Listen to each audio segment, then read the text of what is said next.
Okay, I think that I am live. I think that we are live here now.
Okay, everything should be up and running.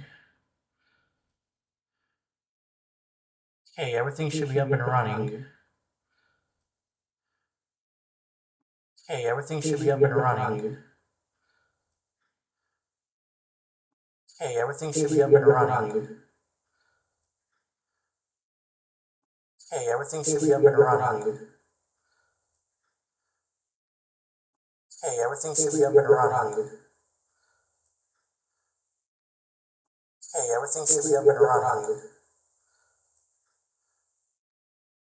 Okay, everything should be up and running. Run,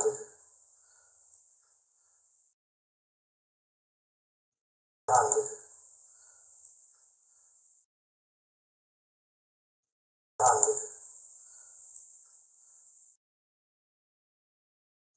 run,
Hi, Lisa. Can you hear me, Lisa?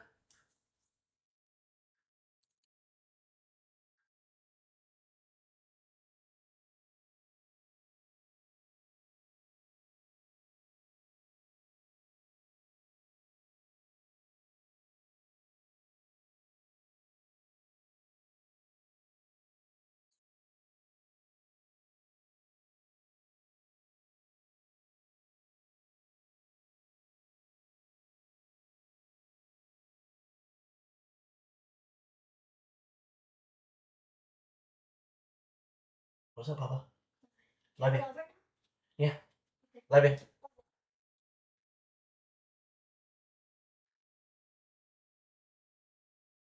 Okay, awesome. So it looks like you can hear me, Lisa. That's awesome. Let me make sure everything else is up and running here. Let's see, we should have.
All right, sounds good. Looks good. Awesome. Thank you, Lisa. Thank you so much. Okay. Um, yes, this is my first live stream, so uh gotta get my feet wet. So yeah, I'm looking forward to this. So I know it's kind of spur of the moment, but I was thinking about it for a while. So just very blessed and very just happy to do something like this. So again, it's my first one, but learn as I go, right? So um, awesome. If there is any please let me know if there is any audio or video malfunctions on your guys' side, please. Thank you.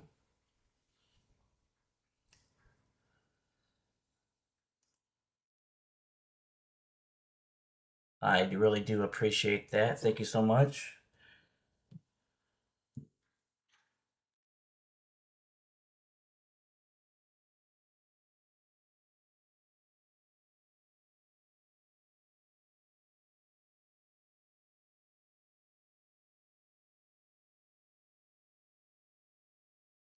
So I thought I would start off with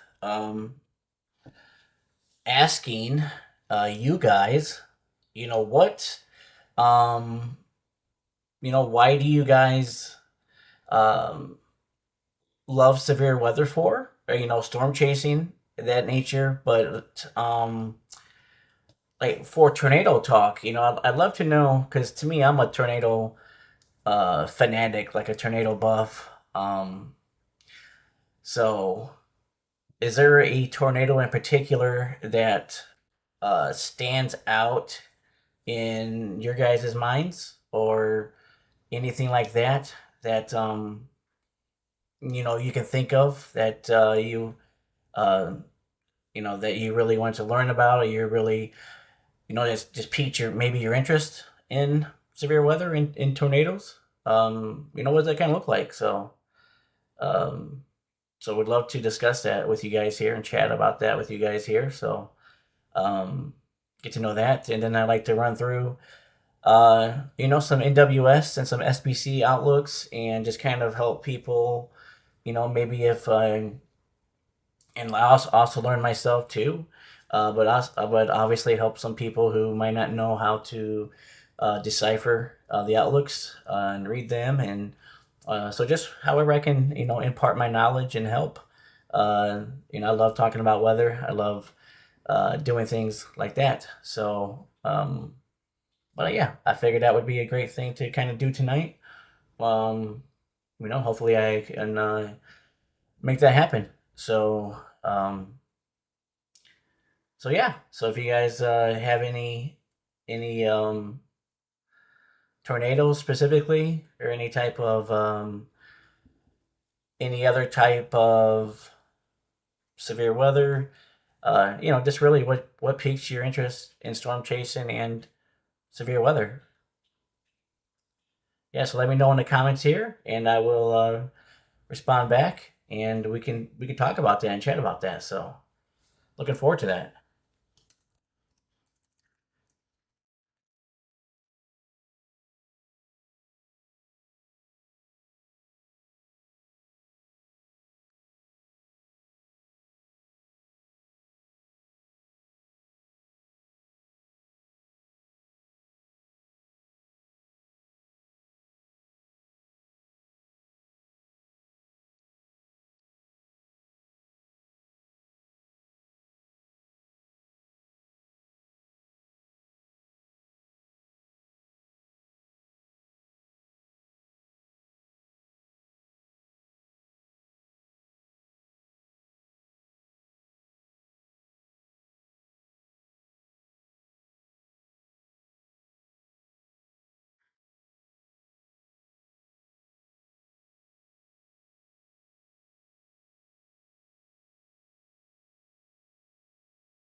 Ah, yes, Lisa.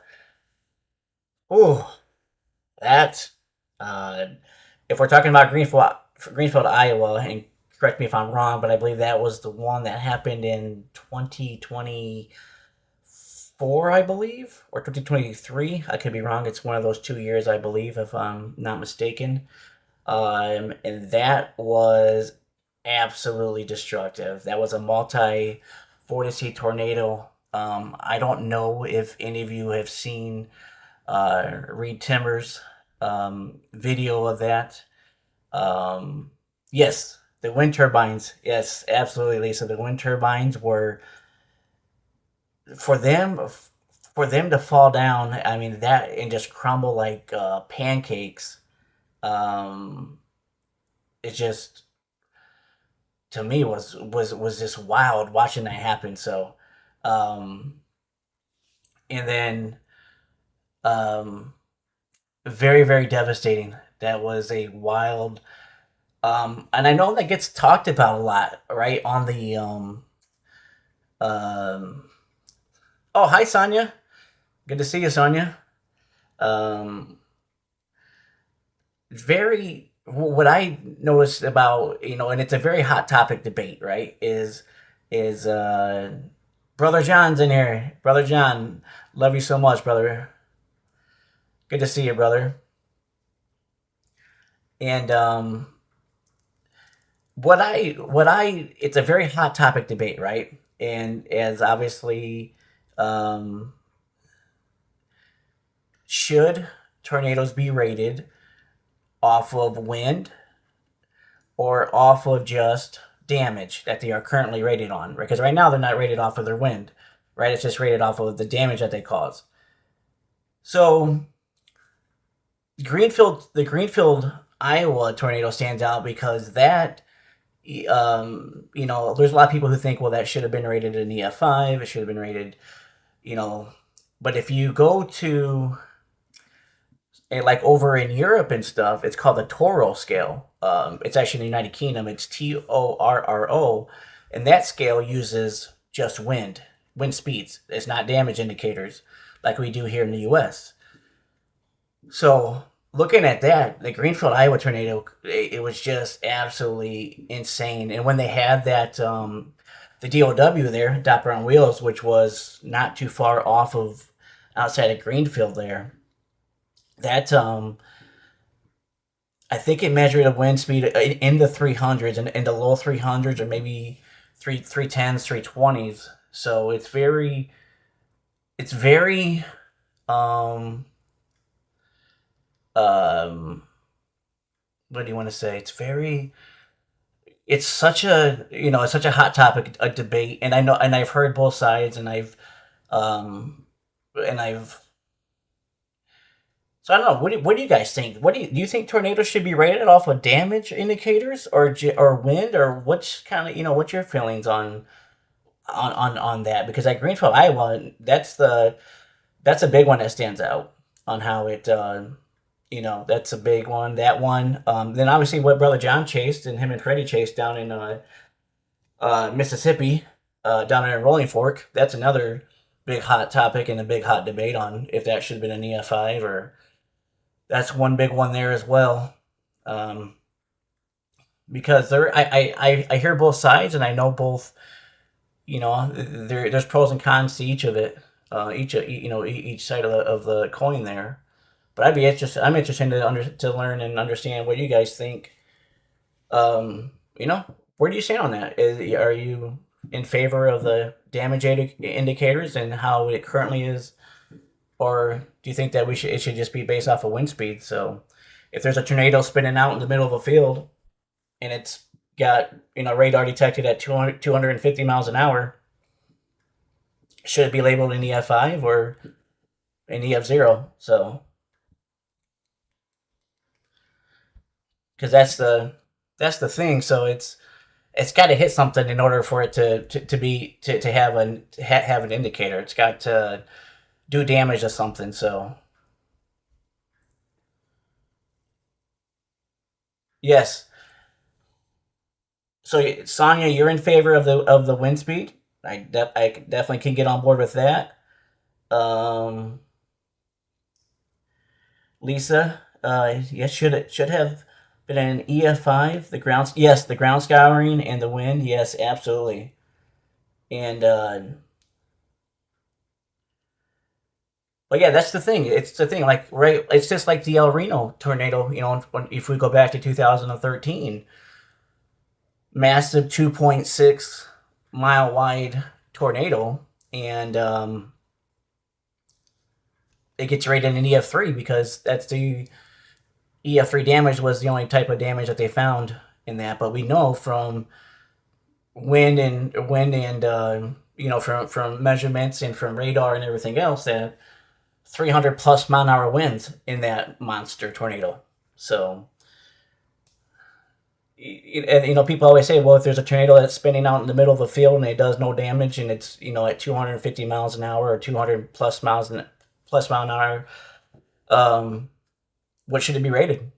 An EF0 or nothing or an EF5? So and so yeah, so oh, Brother John, in favor of wind indicator. Awesome, brother. Awesome. Hi, Saved by Grace. How are you doing tonight? Good to see you. Good to see everybody who's in here currently. Yeah, so it and then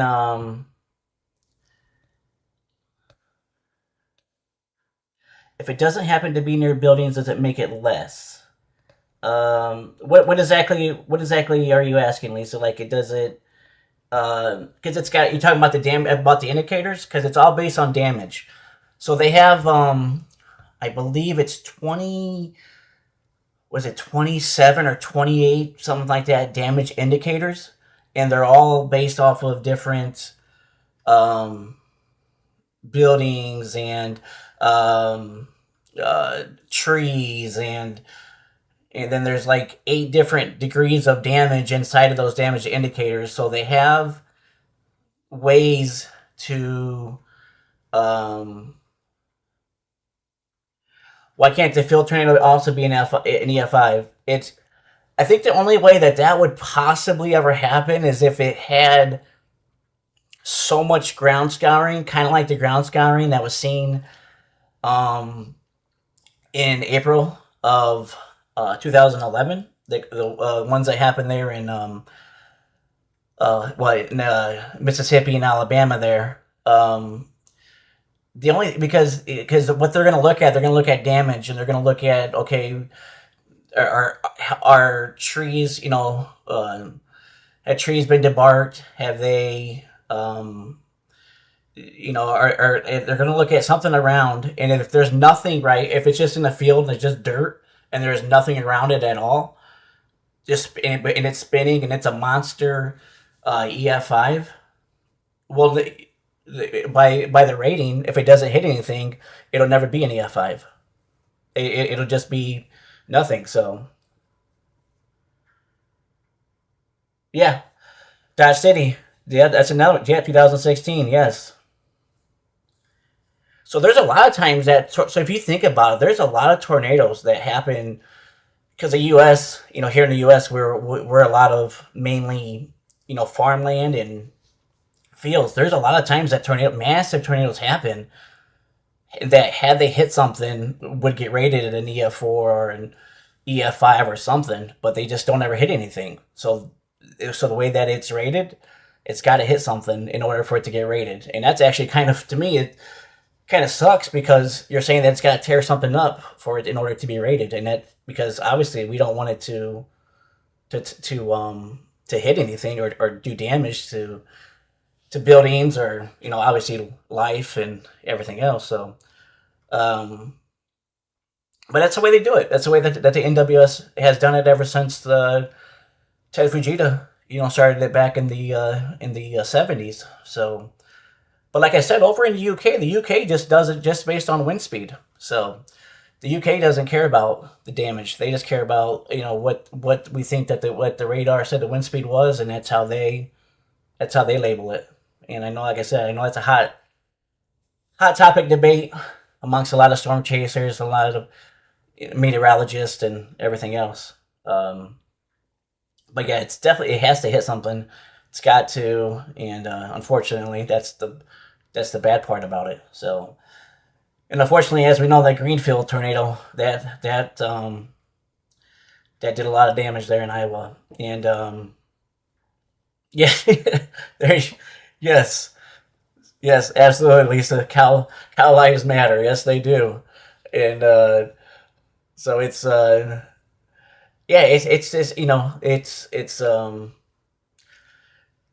it's just that's just the way that the damage indicators work, and it's got to hit something in order to be it.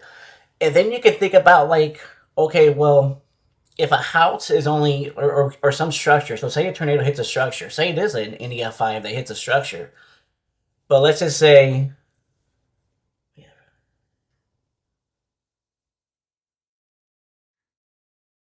yes, absolutely, Sonia. I agree with that. I agree with that 100%. Absolutely, absolutely. And like I was gonna say, and another thing is, let's say you have a structure that's built to only withstand 110 miles an hour. That's it. Once it reaches once a tornado hits it at 110 miles an hour plus, it, that building is going to fall down. So if that was an EF5, obviously if it hits it at 200 miles an hour, but that building, it can only withstand 110-mile-an-hour winds. That's all it's going to get rated at, is what that building could withstand.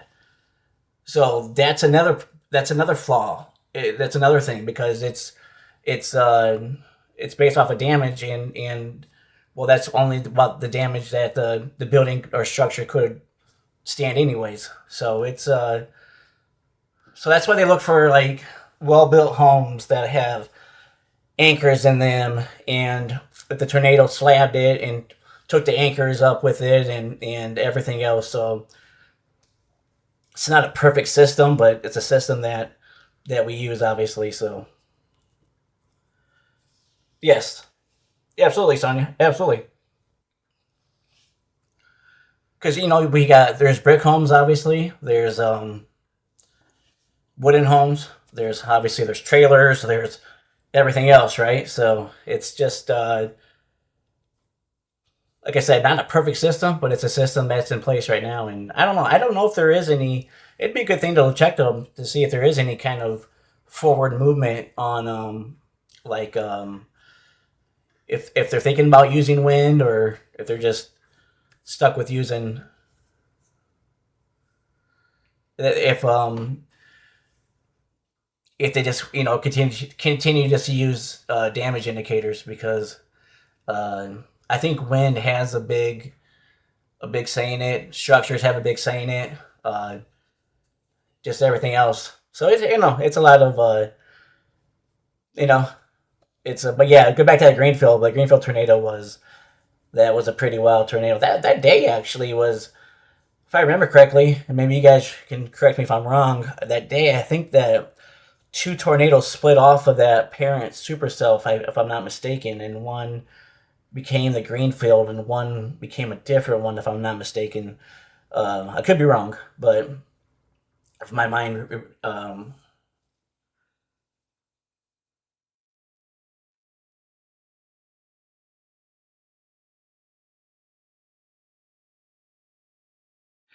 yeah, awesome. Brother John, I guess using damage is objective and makes sense. Agreed. Yeah, absolutely. And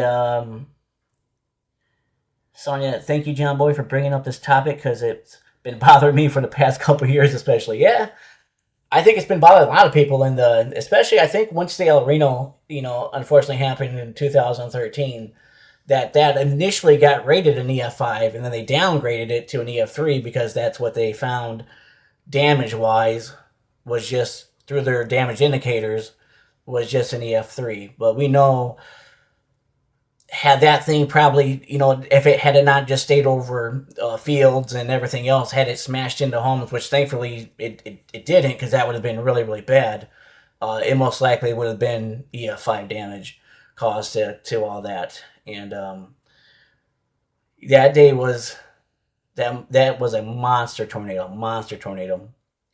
Um, but yeah, it's a great it's a great and I thought, like I said, I thought about like okay, if we just use wind, what does that mean? If we just use continuously using the same scale that we're using now, is are we continually, because life is just like everything in life is about continuously improving. So are we continuously improving the product, continuously improving the science, and obviously the guys at the NWS, obviously the who, by the way, are brilliant, brilliant scientists and radar scientists, meteorologists, everything else. And I know a lot of people like to give them some flack sometimes when they're wrong and everything else. And it's, but I give them all the credit. I give them all the all the praise that they can or that they can get, because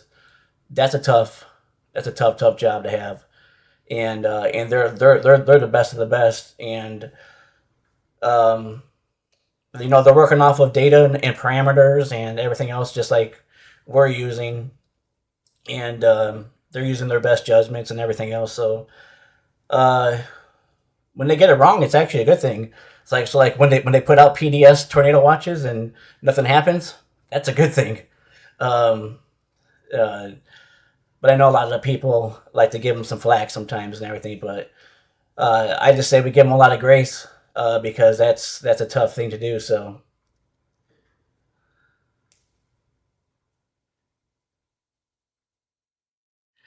Sonia says, I don't remember which recent tornado, but the tornado drug a vehicle across a field, doing extensive damage, and if I recall, it was rated less than what it should have been.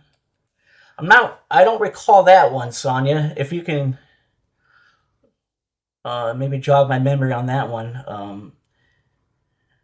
But if a tornado's flinging cars across a field, that's pretty intense. Um, so it's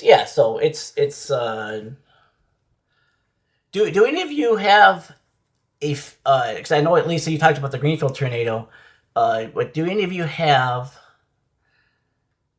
like I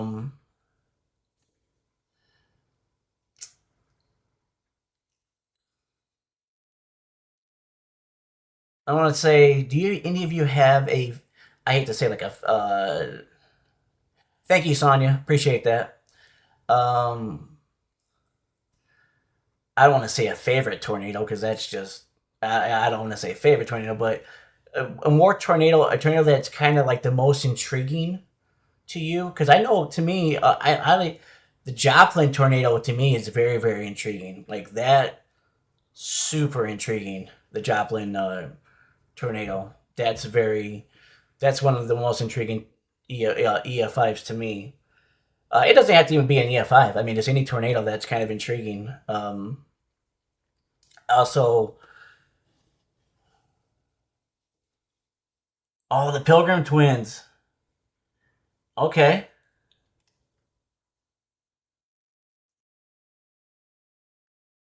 Yes, yes. That's wait, that was that the was that the Nebraska ones? If I'm not mistaken, or am I wrong?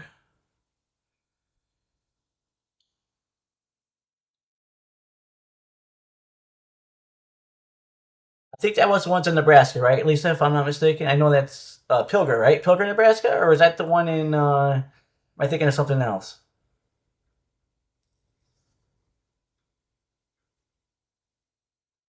I think those are the ones. I could be wrong. Okay. Okay. Yep. Yes. Those were wild. Those were pretty wild. Yes. And yes, the twins there. Um, I'm trying to think of. I think that was in. Yes, 20 F4s. Yep. Which is like very very unheard of. Like super super unheard of. Very very rare. Um, trying to think what was the other. There's a really. I want to say the Pilger. I can't remember what it was. That in the early, yeah, 2014. There it is. Yep, 2014. Um, Pilger definitely. That's definitely up there for sure. Um, to me Joplin is just wild because if you watch some of those videos out of Joplin, it looked like it became complete nighttime from that tornado. Like it just complete darkness, and it's obviously terrifying. Obviously, what happened there. So to me, the Joplin one kind of stands out a little bit. Um, oh, Saved by Grace says, "Well, I survived a strong F2 as a kid. Terrifying. There was a car upside down in a house 2 blocks away. Wow. Took me years to finally understand that not all thunderstorms had a tornado. Whoa. Well, thankfully, Saved by Grace, you are obviously okay and nothing happened to you and everything like that. But wow, that's to be 2 blocks away is that's pretty close and pretty terrifying for sure. So that is that's pretty wild for definitely for sure. Um, I would say in recent memory, obviously, yeah, the Greenfield one to me stands out, like just toppling all those wind turbines and um, just the way that it looked, like all those vortices dancing around, all the sub vortices dancing around each other, and just the gray, how it was like gray and white, and just uh, the Rolling Fork tornadoes were the Rolling Forks tornadoes were Freddie and John chased. Yes, I definitely would. I'm just gonna assume that you guys have probably all watched that video. But I would definitely recommend watching that video with John and Freddie in that because that. And obviously John can speak to it because he was obviously right there. But just watching the video, just watching John's video, Freddie's video, and other chasers' videos who were around that or at that Rolling Fork time, those videos are just absolutely wild. And then to see what was possibly a car with its headlights swirling around the tornado, that is that's something else, something that I've never seen before. But there's a couple of videos that show that, and or what they assume is I don't know if it's actually been found out at what it exactly it was, but it's been pretty um it's been pretty assumed, or I guess it's just accepted that that was probably a car flying around in that tornado with its lights on, and and that was at nighttime, which is absolutely absolutely just had to be horrendous because you're at nighttime you're relying on sound, you're relying on the lightning to help you the best that it can, and then you're also relying on this sight that you can see the best would be the lightning helping you, and then transformers blowing or transformers, electrical transformers being knocked down. That's your other visual cue. But besides that, that's that is that is such a horrible tornado, such a horrible tornado. And yes, thank you, brother John. Yes, Max Olson. Yes, Max Olson chasing. He has a video of that, and it's a excuse me. It's definitely a video. If you haven't seen, I would recommend checking it out for sure. If you love tornadoes and learning about them and everything else, and just the raw power of what they can do. And oh yes, yes, Sonia. The one tornado that had me praying out loud was when John and Mike DeLang had hit the ditch, and I believe that would be the tornado from last year. That would be the what you call it last year, the Enderlin tornado from last year, if I'm not mistaken. So um, and yes, it from what I seen. I didn't see it live last year, but I saw it on the Storm Chasing series that's out right now, the In the Eye of the Storm Chasers, and that was pretty wild. So um, yes, second Enderlin. Yes, thank you, brother John. Yep, and yes, they had from what I just seen in the video with what uh, from brother John and Mike Delang in it. Um, I believe John he made a a great call hitting the ditch there. Especially when you couldn't hardly see. At least I don't think he could hardly see from what I saw in the video. But safety is obviously paramount. Safety is number one. So if you have to go into a ditch, that's a great place to go, especially if you're out there like that and you can't see much around you. And so definitely in the ditch was definitely a great thing. So and and obviously God protecting them and the Lord looking out for them and protecting them obviously and keeping them safe. Because um so I can't remember if it was the first one or second Enderlin one, but it became the EF5. Uh, but the only reason it got rated an EF5 is because a train happened to be just stopped there on the train tracks right in its path. But had that train not ever been there, that tornado never would have been rated an EF5. It didn't never hit anything to like directly enough in order for it to be rated an EF5. So so sometimes uh, for an EF5 to happen, things just have to be in place. Whether it's a train or something else. But when it picked up that train car and threw it about 475 feet, um, that takes a lot of power.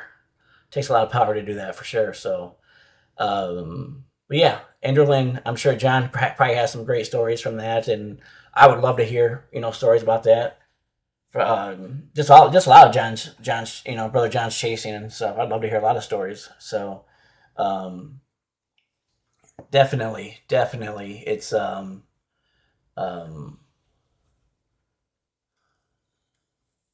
first Enderlin. Thank you, John. Thank you, brother John. That was EF5. Okay, and yeah, it's just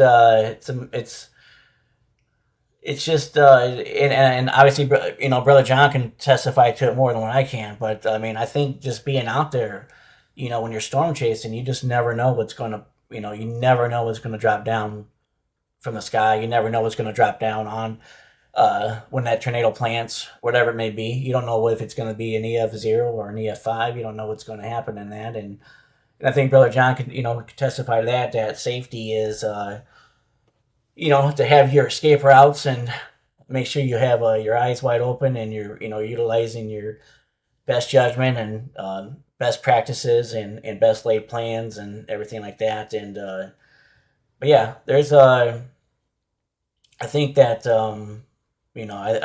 I think Brother John would have a lot of great stories, when it comes to storm chasing and just being out there like that, because you just never know, But I know one thing, and that's that God is, me being a big believer and a huge believer. I definitely know, in that God is out there looking over, the his children, and with Brother John being one of his children, he's definitely looking out for Brother John out there as he's out there chasing.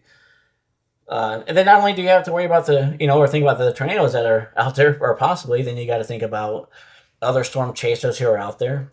So I mean, there's a lot of chaser convergence now these days. Or I guess, or maybe there probably already it has been a lot before, and maybe it's just more popularized nowadays.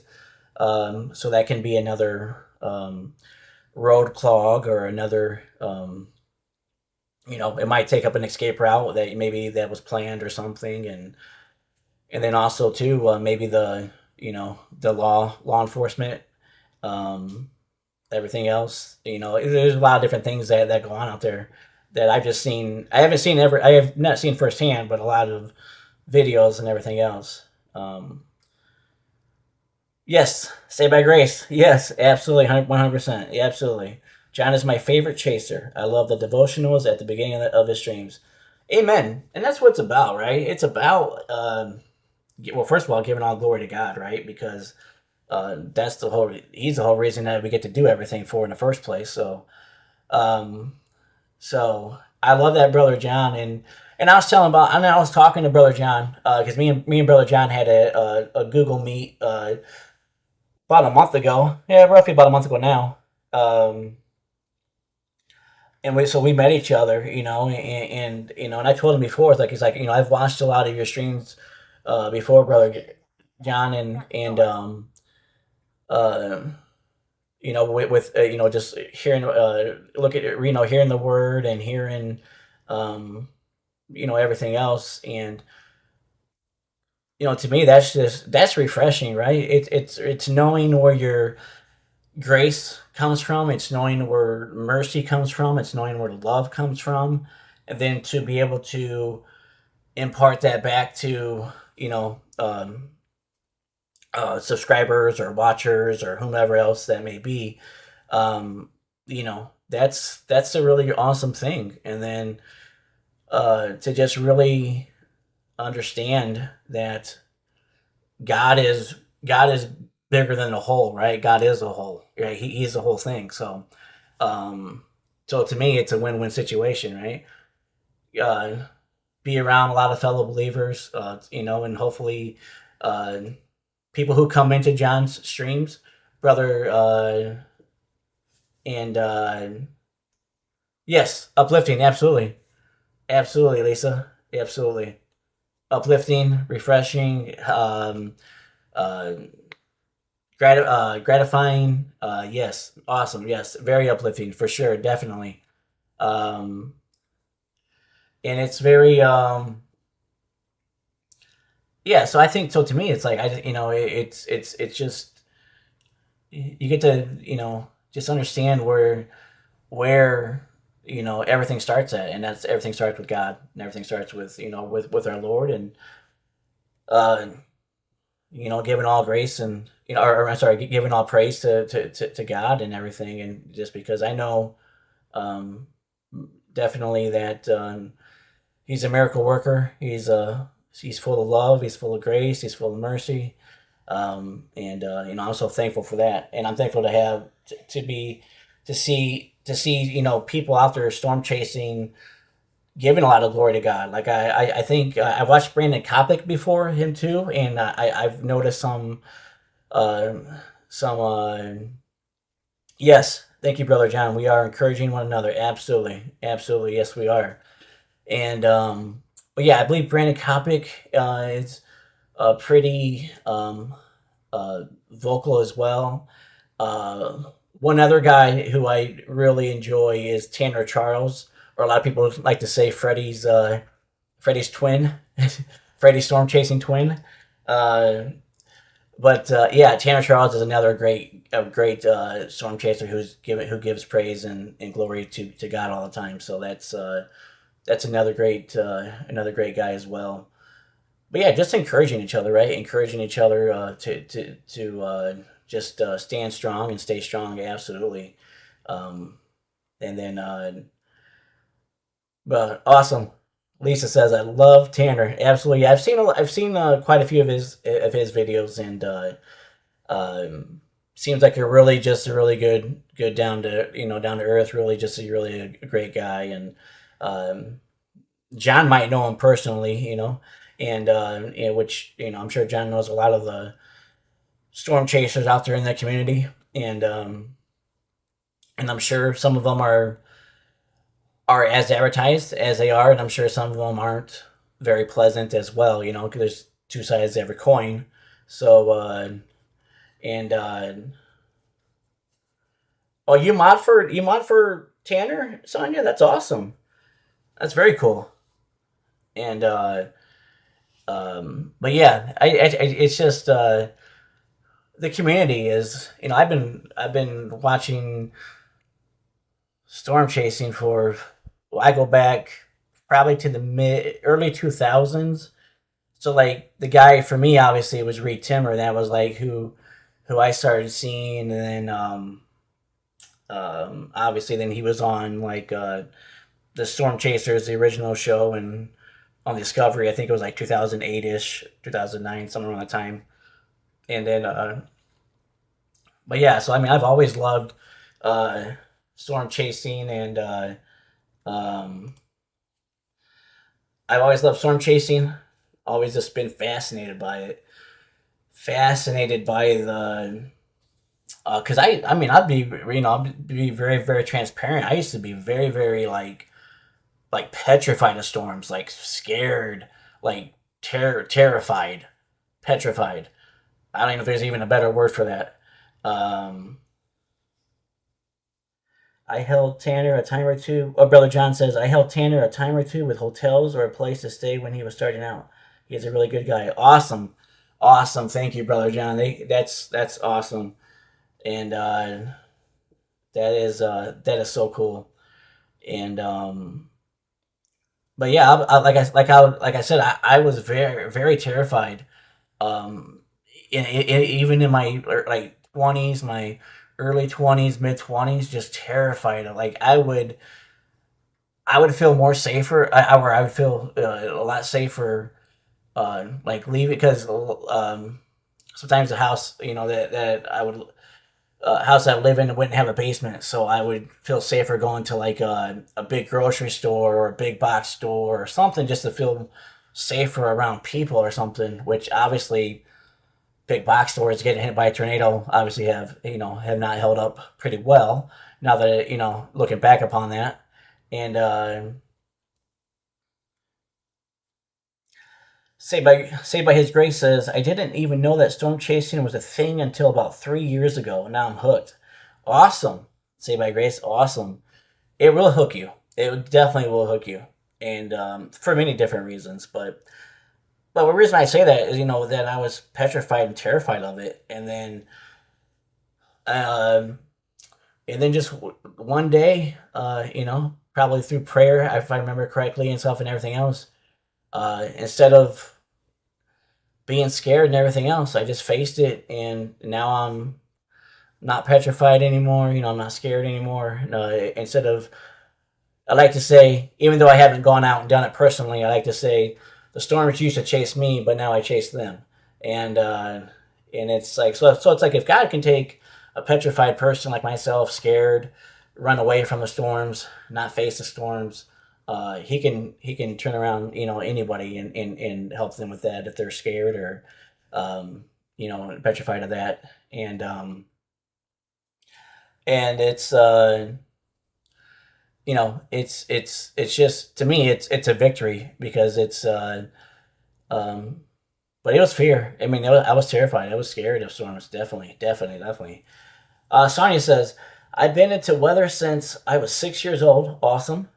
A lot thanks to my dad. I was scared of just a thunderstorm, but yet fascinated. My dad and I used to watch the Weather Channel together growing up. Awesome. I remember watching the Weather Channel too as well growing up, back when they had like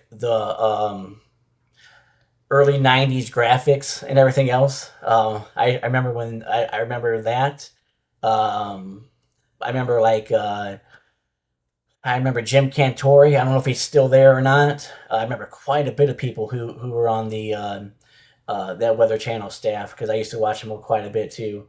And then, but it's a great network. I used to watch too on there. I think it was called Storm Raiders. Maybe I could be wrong. Maybe somebody can jump in and tell me that. But it was kind of like another. It's like the Weather Channel's version, I think, of what Discovery had about storm chasers. So, but I could be wrong. I thought it was called Storm Raiders. So, um, Sonia says I'm 58 years old now. I should have added that to show how long I've been into weather. Nice, 52 years. That is awesome. That is it's amazing, and that's awesome, Sonia, because I think you know weather affects everybody, right? And some people are really into it, and some people are just like, oh, uh, it is what it is. I find it fascinating because it's something obviously that God created. It's the beauty of storms and sky and everything else. But I find it fascinating that nobody like you can't predict it and you won't be able to predict it. It's unpredictable, and it's you can try your best. We can create the greatest supercomputers and the super modules and the super everything else, but we'll never be able to predict the weather perfectly ever, never. And to me, that is fascinating. And to me, that is just God's power. Saying something that He created. It is us humans just can't won't or it can't ever predict. And so to me, it's just there's beauty in all that.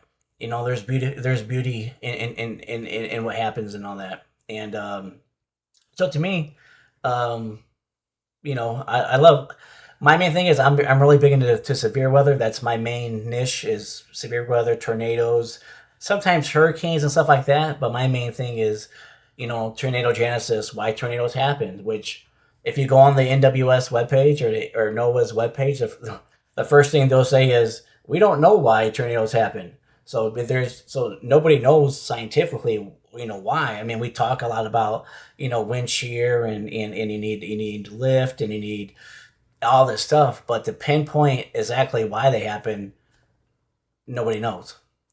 And Sonia says, my dad ripped out 2 pages from his popular science magazine, nice, that show pics and names of different clouds. I was hooked ever since. Awesome. So that's awesome. Let me transition into that real quick. So I've never seen, uh, correct me if I'm wrong on how to say this. Is it mammatus clouds? I've never seen mammatus clouds in person, only in pictures, never in person. And those things look amazing. Um, so but if somebody, I'm obviously I know Brother John has because he is, he's out there storm chasing. I know, and I've seen him in his videos, but I've never seen him um, personally. Yes, mammatus clouds. Yep, I've never seen those. Uh, like I said, I've never seen them personally, up close and personal, or anything else. I think the ones that being from Chicago here, well, I'm originally from Indiana. I've been in Chicago for a little over the past 10 years now. Um, so the main thing that we would see a lot is your big sometimes some anvil clouds, very few and very far in between. Uh, so those were kind of always cool to see, like from a distance and see everything else. But see a lot of shelf clouds though too when we get a lot of those big line either derecho or another or MCS coming through or whatever it may be. Uh, but as far as yeah, I always thought that anvils were pretty awesome. Mammatus, this look because mammatus are just like they're just different. They look like what is it, like little balls of I don't even know how to even kind of explain it. Uh, but I actually saw mammatus clouds for the first time. Sonia says, I actually saw mammatus clouds for the first time 2 years ago here in Washington State. Wow, out of Washington State, a state that you don't think, state that doesn't get very many storms over in not very many over there in Washington State, at least severe that I know of. And yeah, so it's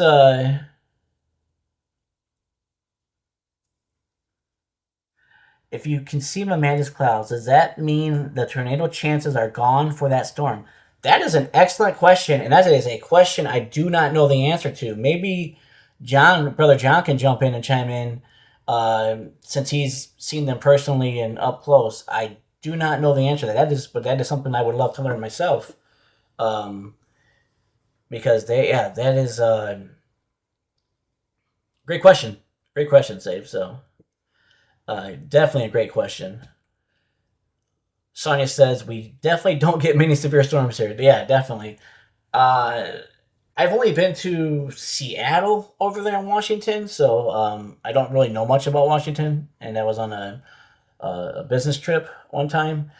But besides that, I'm not familiar with. I mean, I hear it rains a lot and stuff, but I don't know if that's just like people always just talking about how it's cold and rainy or something over there. But West Coast usually does not see a lot of storms, severe weather, just because of where they sit geographically in the United States there. So that's why Kansas, Nebraska, Oklahoma, Texas, Tornado Alley, as they call it, right? So, yes, Say by Grace says, we get our fair share of tornadic thunderstorms here in Arkansas. Oh, so Sonia says, I live about 30 miles north of Seattle in Lake Stevens, Washington. Wow, that's pretty much, I would assume that's pretty much Canada almost, or real close to Canada, if I had to guess, without looking at a map. Yes, Arkansas is another tornado hotspot, definitely, Say by Grace. Definitely. And for some reason, this year, good old Illinois decided to become Oklahoma and just have tornado after tornado after tornado. And I think we are approaching about 200 tornadoes right now. So it's so yes, Illinois is getting very very very oh,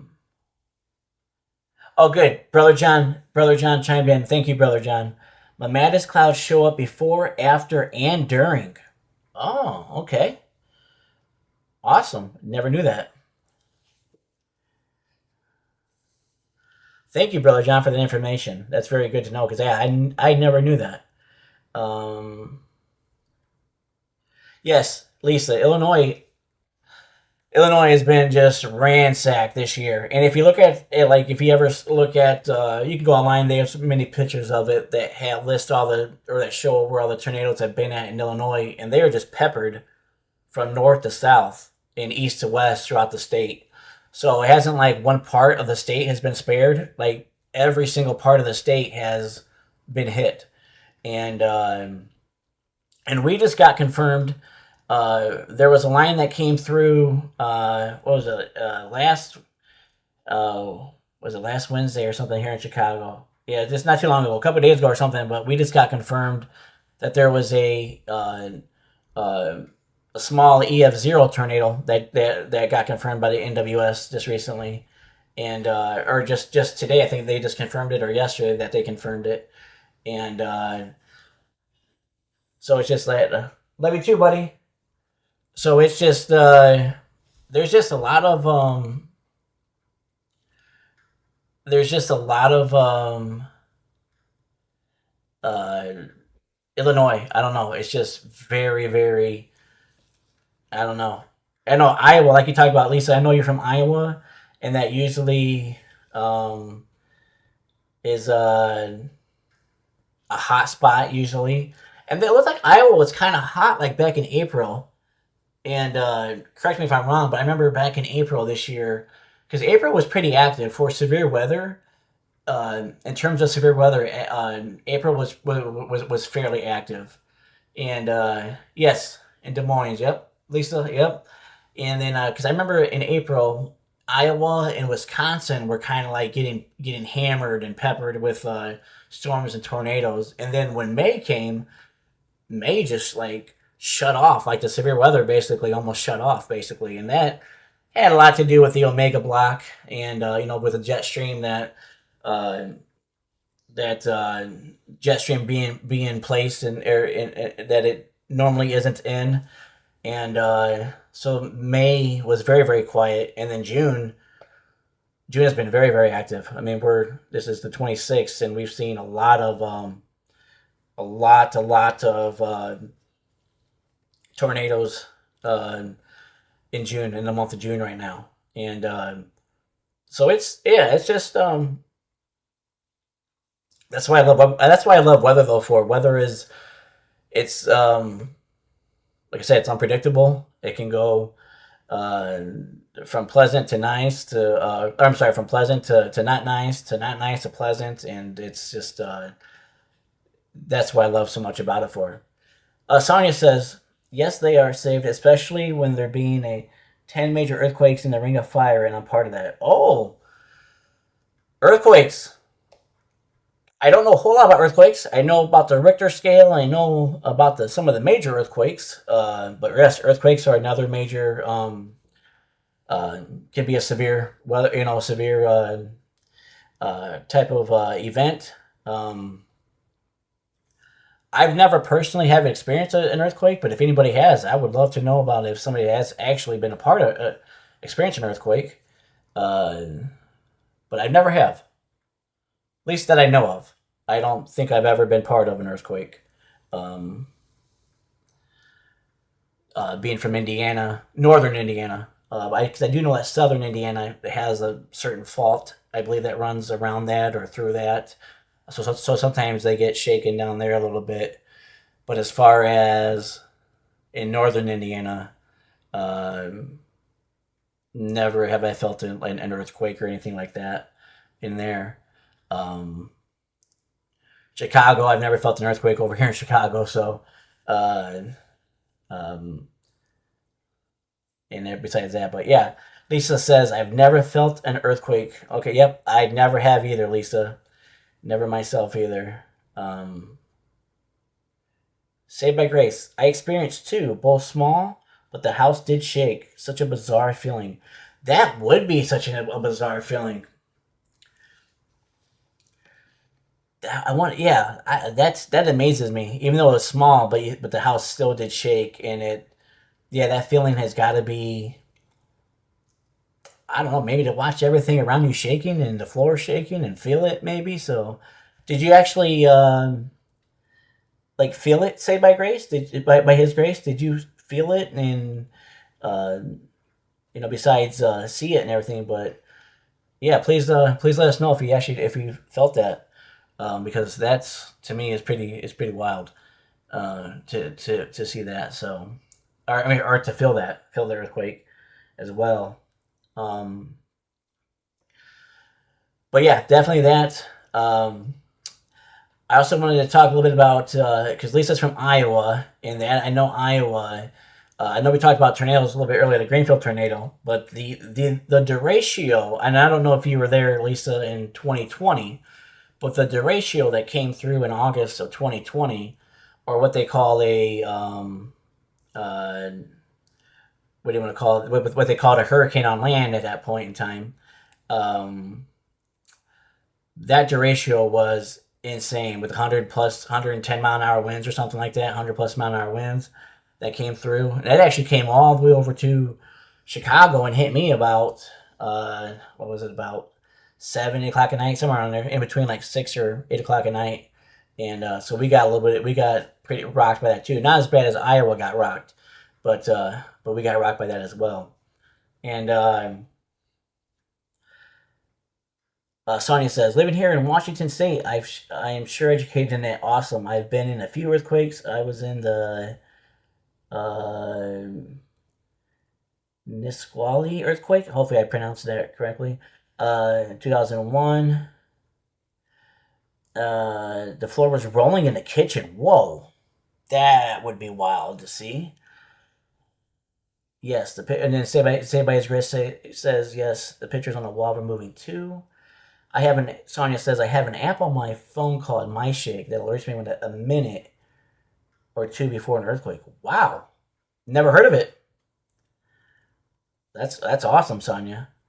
And then Lisa talks, yes, Lisa says, yes, I was hit by a derecho, had to replace roof and siding. Wow. That's awesome. Hi, Mom Cook 59. Welcome in. Thank you for joining us. She at Mom Cook says, hi everyone. I'm in the eastern townships in southern Quebec, Canada. That's awesome. We don't have many tornadoes or earthquakes, but I have been in one of each. Wow. That is awesome.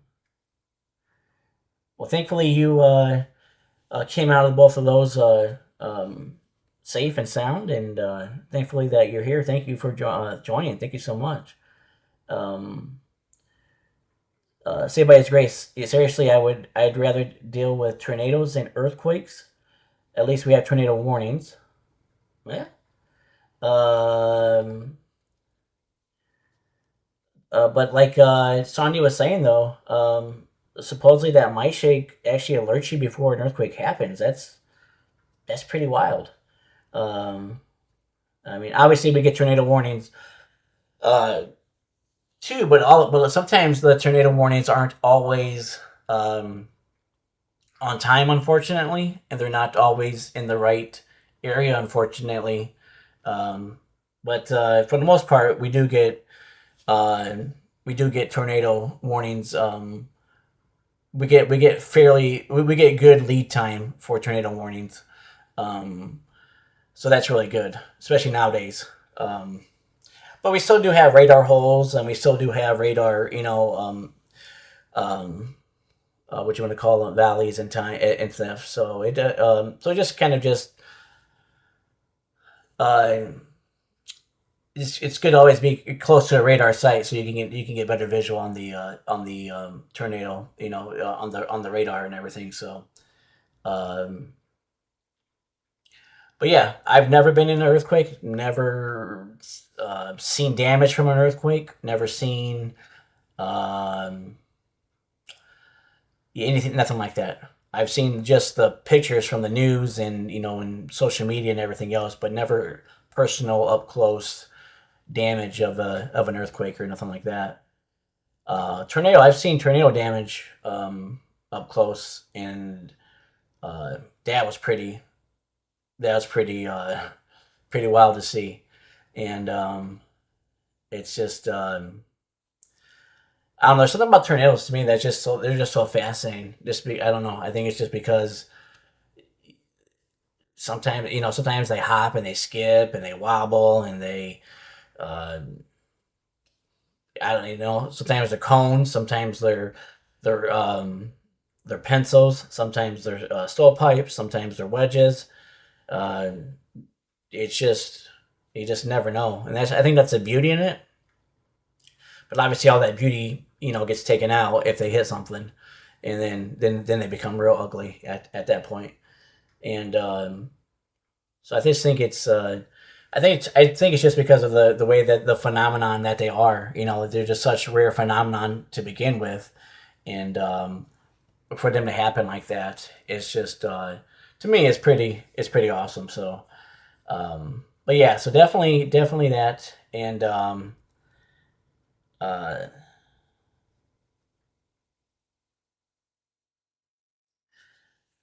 Sonia says, Lisa, it definitely is. When we get a major earthquake here, it won't be good at all.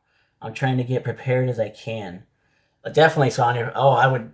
definitely. I would definitely agree with that 100% for sure. Lisa asked, "Do we understand why tornadoes loop? They loop sometimes." That's a great question. So tornadoes will generally go in a general direction, but they won't stay like in a straight line. So sometimes they will loop, but they'll be headed northeast, but they'll loop in a northeast direction. They'll hop, skip, and jump. But why they loop, I'm not 100% sure. If we understand that, I know I don't have the answer for that. I don't know why they do loops it for. Um, but I know that if you ever look at like a tornado's actual path, like if you can see like its ground path and everything else, you'll see it won't ever be like in a straight line. It'll be weaving and doing other different things and stuff like that. Um, but yeah, it's a great question, Lisa. I'm gonna have to look that up and find it out myself. That is a very great question. And because if you look at the EF5 out of Moore, Oklahoma in 2013, and if you look at its track that it went, it actually like stayed stationary at one point and it looped. It did like a circle, and then yes, homework assignment. Yes, thank you, Lisa. And so if you look at that, so it actually sat and it did like a circle before it started headed off again in the general direction that it was going. So the houses that it was hitting right there, it was basically an stationary EF5 just circling itself before it kept going. Before it kept going. So that is to me is very very wild. Like how that such a strong and powerful just did like a loop de loop circle, and then it went on its merry way after that. So um, it's and everything else. So Saved by Grace, thank you so much. Awesome, thank you. I appreciate all your support, all your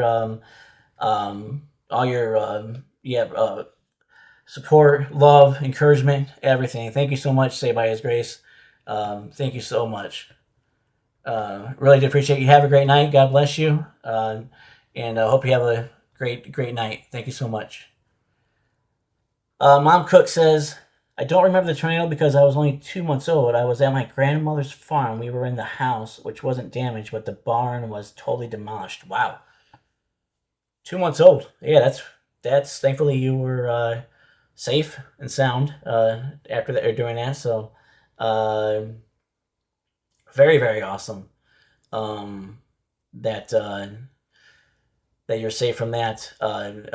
Sucks that the barn was totally demolished, but besides that, um, yes, tornadoes are they're very, you know, storms have a mind of their own, right? Tornadoes have a mind of their own. Like they're going to do what they want to do when they want to do it and how they want to do it, and there's nothing that we can do about it. Um, so it's just weird. Yeah, it's weird how tornadoes do loops. It's weird how they skip. A lot of times you'll hear the word occlude a lot on streams, or maybe meteorologists will say, "Well, the tornado is going to occlude," and what that means is it's going to. So let's say if we have a northeast moving storm, that tornado is going to occlude up to the north into its parent storm, or I'm sorry, yeah, to the parent storm. So a lot of times, if you're on the north side of that tornado, and let's say you're a storm chaser, you're on the north side of that tornado, you got a vision on it, you're looking at it and everything else. If that storm occludes, that storm is going to come right at you. It's going to pretty much head due north, right at you. So, and even before it occludes and dissipates, but it's still going to do damage, and that's a very scary spot to be in, because you don't know what that occlusion is going to look like or how that occlusion is going to take place, so you might have heard of terms like hook slicing, core punching. Core punching is when you go through the hail core, punch through that, which most vehicles can't do that because your windshield will be gone, And, Reed Timmer is able to do that because he's got a bulletproof vehicle basically. And but yeah, hook slicing is when you get north of the tornado and you're inside of that. You're inside of where the hook, where it's ingesting all of the, where it's taking a breath and it's breathing in all of the air around it as the RFD wraps around the backside of it. And so once you see that hook on radar, hook slicing is a storm chasing maneuver where the storm chasers will go through that hooks just north of that hook, just north of where you see the ball and you see that. But that's a very scary. That's a very that is a very what I'm gonna say, daring play, because you don't know if that tornado is going to occlude to the north. So when it comes to that, so hi, coffee is ready. Good to see you. Thank you for joining us. I really do appreciate it. Thank you so much. But yeah, there's a lot of different maneuvers in storm chasing. There's a lot of different. Some people like to be to the south, to the southwest of the storm, because that means you're basically always going to be the storm is going to be in front of you, and some people like to be out to the east, to the northeast of the storm, because if you look on radar, the tornado forms to the southwest side of 99% of the time. If the storm is going from east to west, I'm sorry, going from west to east, the tornado will form on the southwest side of the storm. So a lot of times, some chasers like to be in what's called the notch area, which is going to be in that, like, which I'm sure a lot of you are probably familiar with. They like to be in that notch area over there, so they can get like a clear visual of the tornado coming at them. But that is a very that you have to have escape routes. You have to make sure that you're utilizing all your senses, right? Your sight, your hearing, sound, or everything, because if you're in that area, that's one of the most vulnerable areas to be in. One, because you don't know the forward speed of that tornado, you don't know how fast it's going, debris falling down around you, and everything else. But that's where a lot of people like to be, in that notch area, just to get that visual, because it creates good pictures. And that's if it's not an HP cell. If it's an HP cell, if it's a high precipitation cell, you're not going to see the tornado at all. So being in that notch is very, like I said, it's very, it can be daring at times as well. But like I like to tell people, the saying is storm chasing, not storm running. But sometimes you do have to run from the storm, which is unfortunate. But you always want to be chasing it, and being safe doing it. So, because we know there's a lot of, like I talked about earlier, there's a lot of storm chaser convergence that's going on right now, and which I think is, like I said, I think it's always been, but I think it's just more popularized now on TV and everything else. And I know if there's some states that might be trying to look into how they can kind of thwart storm chasing in their counties or states or whatever it may be, but I don't know how that would get regulated or put into law and into practice and everything else. So it's so to me, it's just storm chasing is, I don't know, that's a great question too. I was gonna have, and I know that we all have, I think, I found each other through Brother John and everything else. But have any of you ever been actually storm chasing yourselves? Like, actually been out there and done it, either by yourself or with a team? If you've been on a storm chasing tour, a tornado tour, they have those a lot in the Midwest throughout April, May, and June. But I'd love to know, if any of you have actually ever chased, and what that kind of what that looked like, or what that kind of looked like. Lisa says never chased yet, and I like that. got the yet in there. Always, right? There's always never say never, right? So it's um because a lot of times they'll say, a lot of people ask, well, how do you get into storm chasing? And the thing is, uh, thank you, coffee is ready. I appreciate that. Thank you so much. Um, a lot of people say, well, how do you get into it? Well, one, you gotta love it. You gotta have a passion for it. That's the first thing. If you don't have a passion for it, or you don't love, you'll never be able to get into it. Never will you. Two is, you just got to do it. You just, because the storm is not going to come to you, right? I mean, you got to go get the storms, and you just hop.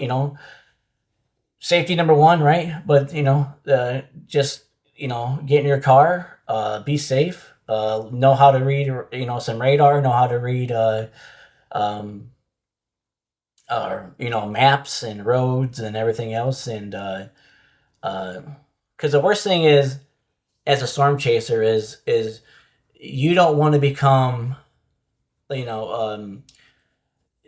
a liability out there for other storm chasers. So if you do something boneheaded out there, right, get too close, or you just do something boneheaded, well, then you're going to put other storm chasers in danger and peril, but you're also going to stop them from proceeding and going after what they love to do, because they're going to check on you if you're hurt or injured, or you're whatever it may be. So you just got to be smart, right? You got to use common sense, while you're out there, and never become a liability out there, for sure. Sonia says, never chase, but storm chaser convergence is definitely an issue. The storm chasers wannabes have put a few of my chasers in a bad situation. Awesome, Sonia. Now, Sonia, I'm just getting. I know you through Brother John, obviously, but can you explain, please, who else that you're talking about here when you say my chasers? Because I would love to know that. And then Mom Cook says, no, I haven't, but I love watching the storm chasers. Awesome. And Sonia says, exactly, John Boy. Many stop in the middle of the road. They do. And I understand that they want to get as close as they can. They want to get as close as they can get to it. If you've ever watched, like, different videos, right? Sometimes you will see, like, the storm chaser stopping in the middle of the road and whatnot. If you're stopping in the middle of the road, it's almost like, it's basically being of the term that we like to use now in the storm chasing community, which is being a bridge bozo, and that is you're basically just, if you're going to be a bridge bozo in the middle of the road, that's it's the same concept as don't stop your car in the middle of the road. Don't do that unless there's unless you absolutely have to, because there's a tornado that's bearing down, or whatever it is, or for whatever it may be. But yeah, it's gotta be common sense, right? You gotta think of the people around you, and then think about, because I'm sure there's a lot of accidents out there that we just don't hear about, but I'm sure there's a lot of insurance companies who are always dealing with claims all the time out there, probably from storm chaser convergence, for sure. Hey, Michael, good to see you, brother. Michael 808 A says, good afternoon, just stopping by to say hi. Michael is from I believe Michael is from Hawaii. So Michael is from a very sunshine-filled state. So good for Michael there. But yeah, so I think,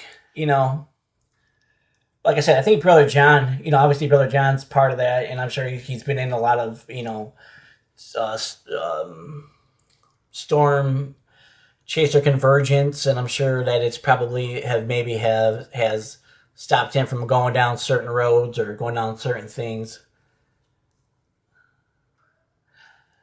Oh, thank you, Sonia. I mod for Jaden, Tanner, Kip Metcalf, John, Ben Loco Chaser here in Washington State, and moderate Motley Plus for Young and okay. Oh, nice. So Jaden, I think that's Jaden Pappenheim, if I'm not mistaken. Correct me if I'm wrong, please, uh, Sonia. I'm not familiar with Kit Metcalf, and I know Tanner, and I'm not familiar with Motley. At least I don't think so. So, oh, welcome in, Mike Brown, 1988 G. Hi, nice to see you, Mike, brother Mike. Good to see you tonight, brother. Um, but yeah, so it's awesome. Thank you, son. Mom Cook, thank you so much for joining my first stream. Thank you so much for being a part of it and interacting. God bless you. Thank you so much.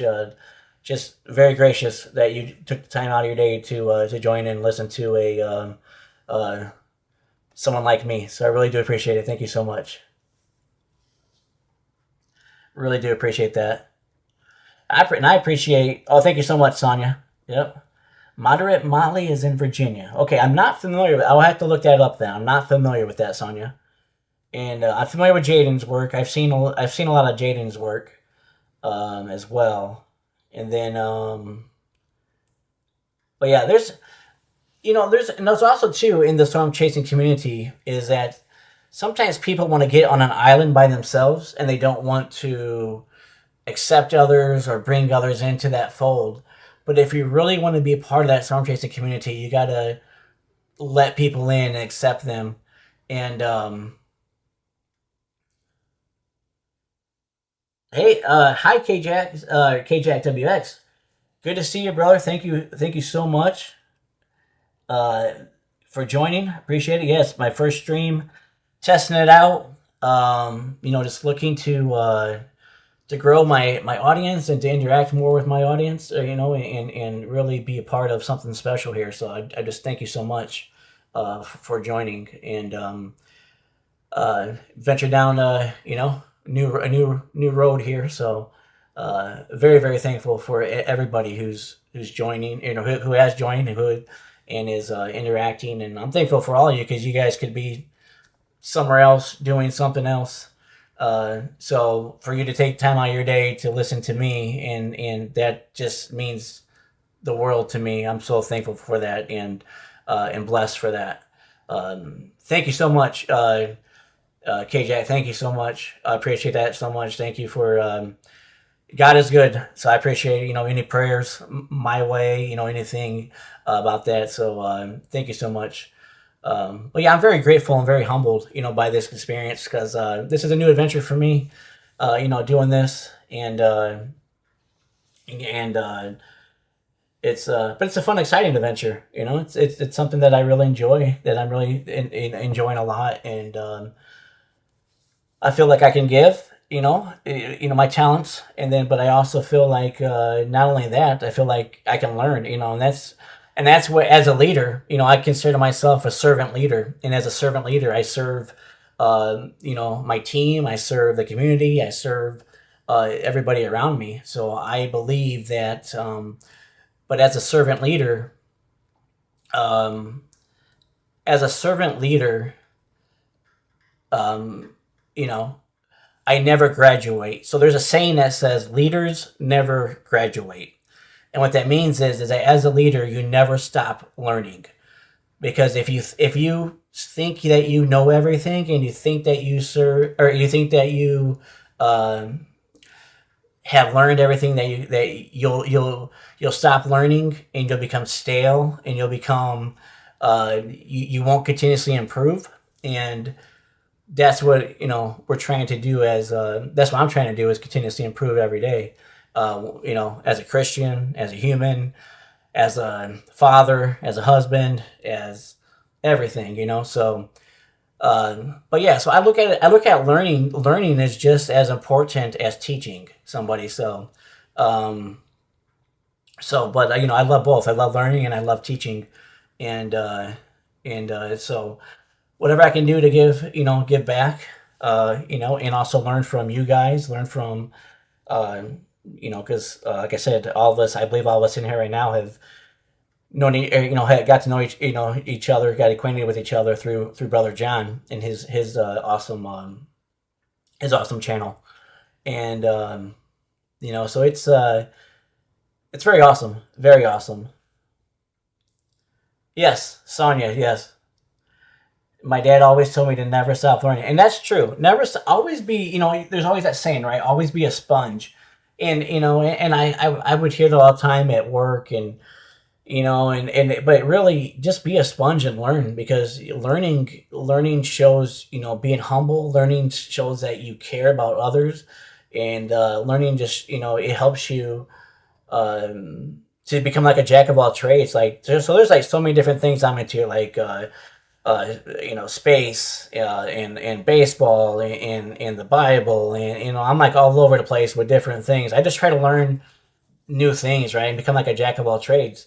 I DIY things at home, and it's like whatever I can do. So, um, but yeah, I mean, I'd love to learn from you guys. I'd love to learn from this great audience, that's that great team that John has, and thankfully that you guys have taken kind to me, and have been very supportive to me, which for reasons I don't know, but I really do appreciate it. I'm really humbled by the experience, um, and it's just it's a great blessing.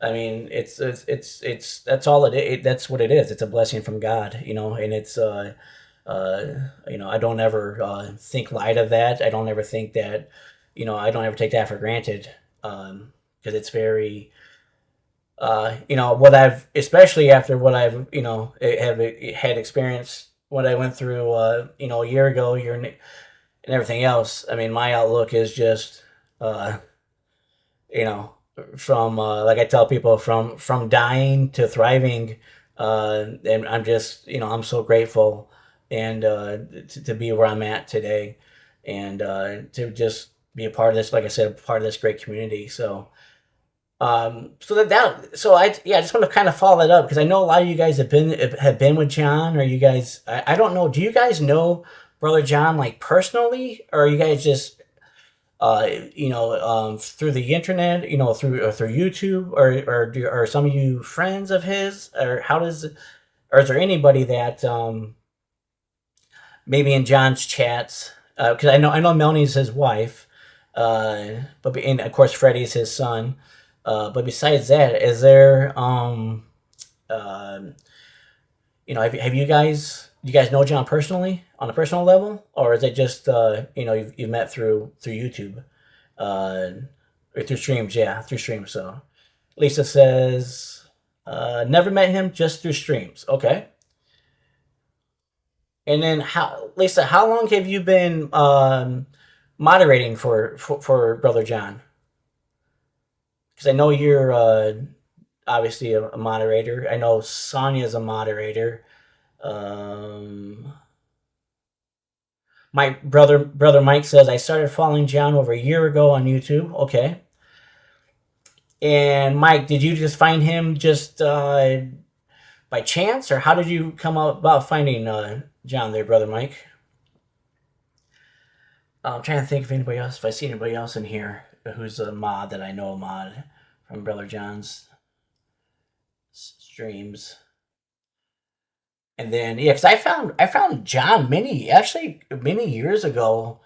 Because I've been watching Freddie for many years. I think, well, I don't know if many is the right term, but maybe 4 or 5 years. I think I've probably been watching Freddie's stuff. Uh, and then found okay. My brother Mike says found John through.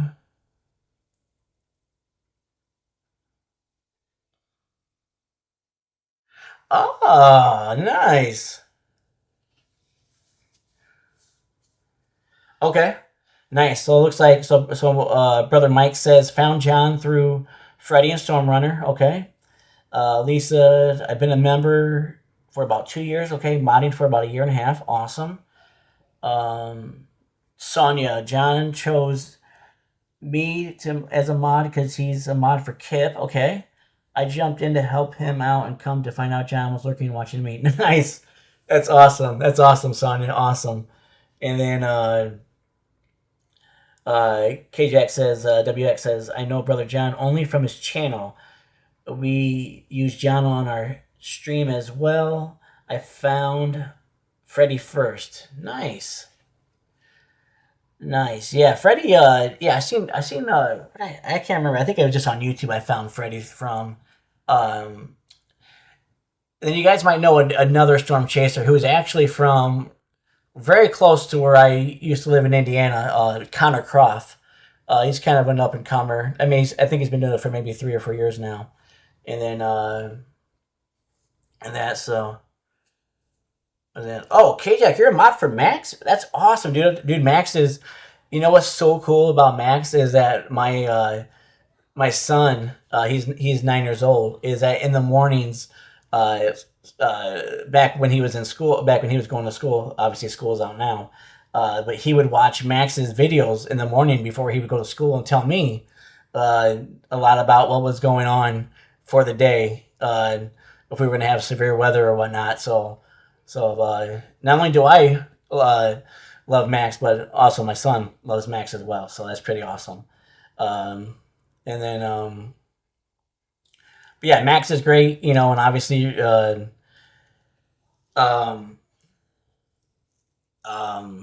obviously Ryan Hall is great too as well. You know, there's room for, you know, there's space for everybody out there to help people, right? Because the number one goal shouldn't be streams. The number one goal should be to warn people and help people. You know, so if you get you know, so if you get, you know, 1,000 people watching you, or if you get, you know, one person watching you, you know, the end goal shouldn't matter. The end goal is to warn people and to help people and to guide people and to be a trusted source, right, for information. And I believe that Max is a really great trusted source. Obviously, I've watched a lot of Max's streams. Max is, you know, he's great, you know, and he's young too, man. He's a young dude. He's a young guy, and but he's obviously going in the right direction. And then of course Ryan Hall as well. I mean, he's, you know, I've watched a lot of his streams too as well, and um, you know, it's just, but the end goal has always got to be the same, to help people and and to get to and have that correct and right information given out to them. So Brother Mike says, found most of the storm chasers I follow through Max, but the first chaser I started following a few years back was Vince. Yes, Vince is another guy. I follow Vince as well. I know Vince does a lot of like science stuff with like weather balloons and stuff like that and everything. So Vince is he is a great storm chaser as well. Sonia, when I was watching John one time, he saw me and made me a mod. My mouth dropped to the ground and was so honored to become a mod for him. I have mad respect for John. I really look up to him. Yes, yes, Brother John. Yes, Papa John, as he's known in the storm chasing community. Yes, Brother John is just phenomenal, right? Um, I'll get back to that in a second. K-Jack says, I started watching Vince and Brandon way back in the day years ago when they chased together. Oh, yeah, because that was, I believe that was Kopic, right? Kopic and Vince together. So I could be wrong. Someone chime in, please, and let me know if I'm wrong or not. Uh, but besides that, but yeah, so I think, you know, yeah, I know that, let's see, I know that, yeah, Brother John is just, you know, he's awesome. He's the whole uh, his whole approach to the to storm chasing, to interacting with people out there, um, to just the way that he conducts himself in the, you know, in the professional mannerism, and the way, um, you know, that. So yeah, John is just such an awesome someone to learn from, somebody to take advice from, somebody to just really look up to, and soak in that knowledge from. Definitely 100%. Let's see. So, oh, so Lisa says, which I was not aware of this. Lisa says, I also mod for others But John's streams are my favorite. Oh, okay. Was not aware of that, Lisa. Awesome. I did not know yet you modded for other. Are we talking just Storm Chasers or other streamers as well? And then Mike Brown says, yep, Vincent Kopic and Corey Gherkin all chased together years back. Oh, I was not aware of that. I did not know that they were a 3-man team there, so not aware of that at all. Yeah, K-Jack, yep, I really like Brother John, obviously, yeah, and Mike, and Brother Mike, yes, John is a legend. Yeah, absolutely. And, absolutely, and of course, when I was talking with John, and I'm sure you guys might know as well, but he was saying, that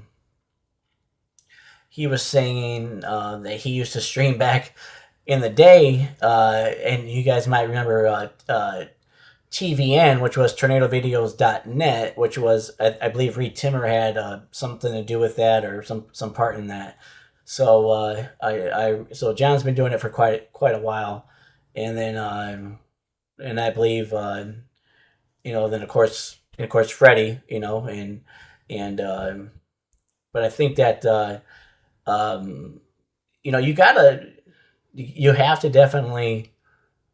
Storm chasing is you gotta love the grind of it, right? Because there's days you might drive 4 to 8 hours just to get to your setup point, and then drive around again for another 8 plus hours.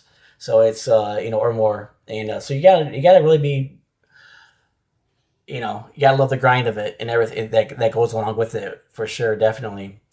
And okay, so Lisa says storm chasers and weather streamers. Oh, okay. Oh, weather. Okay, storm chasers and weather streamers. Nice.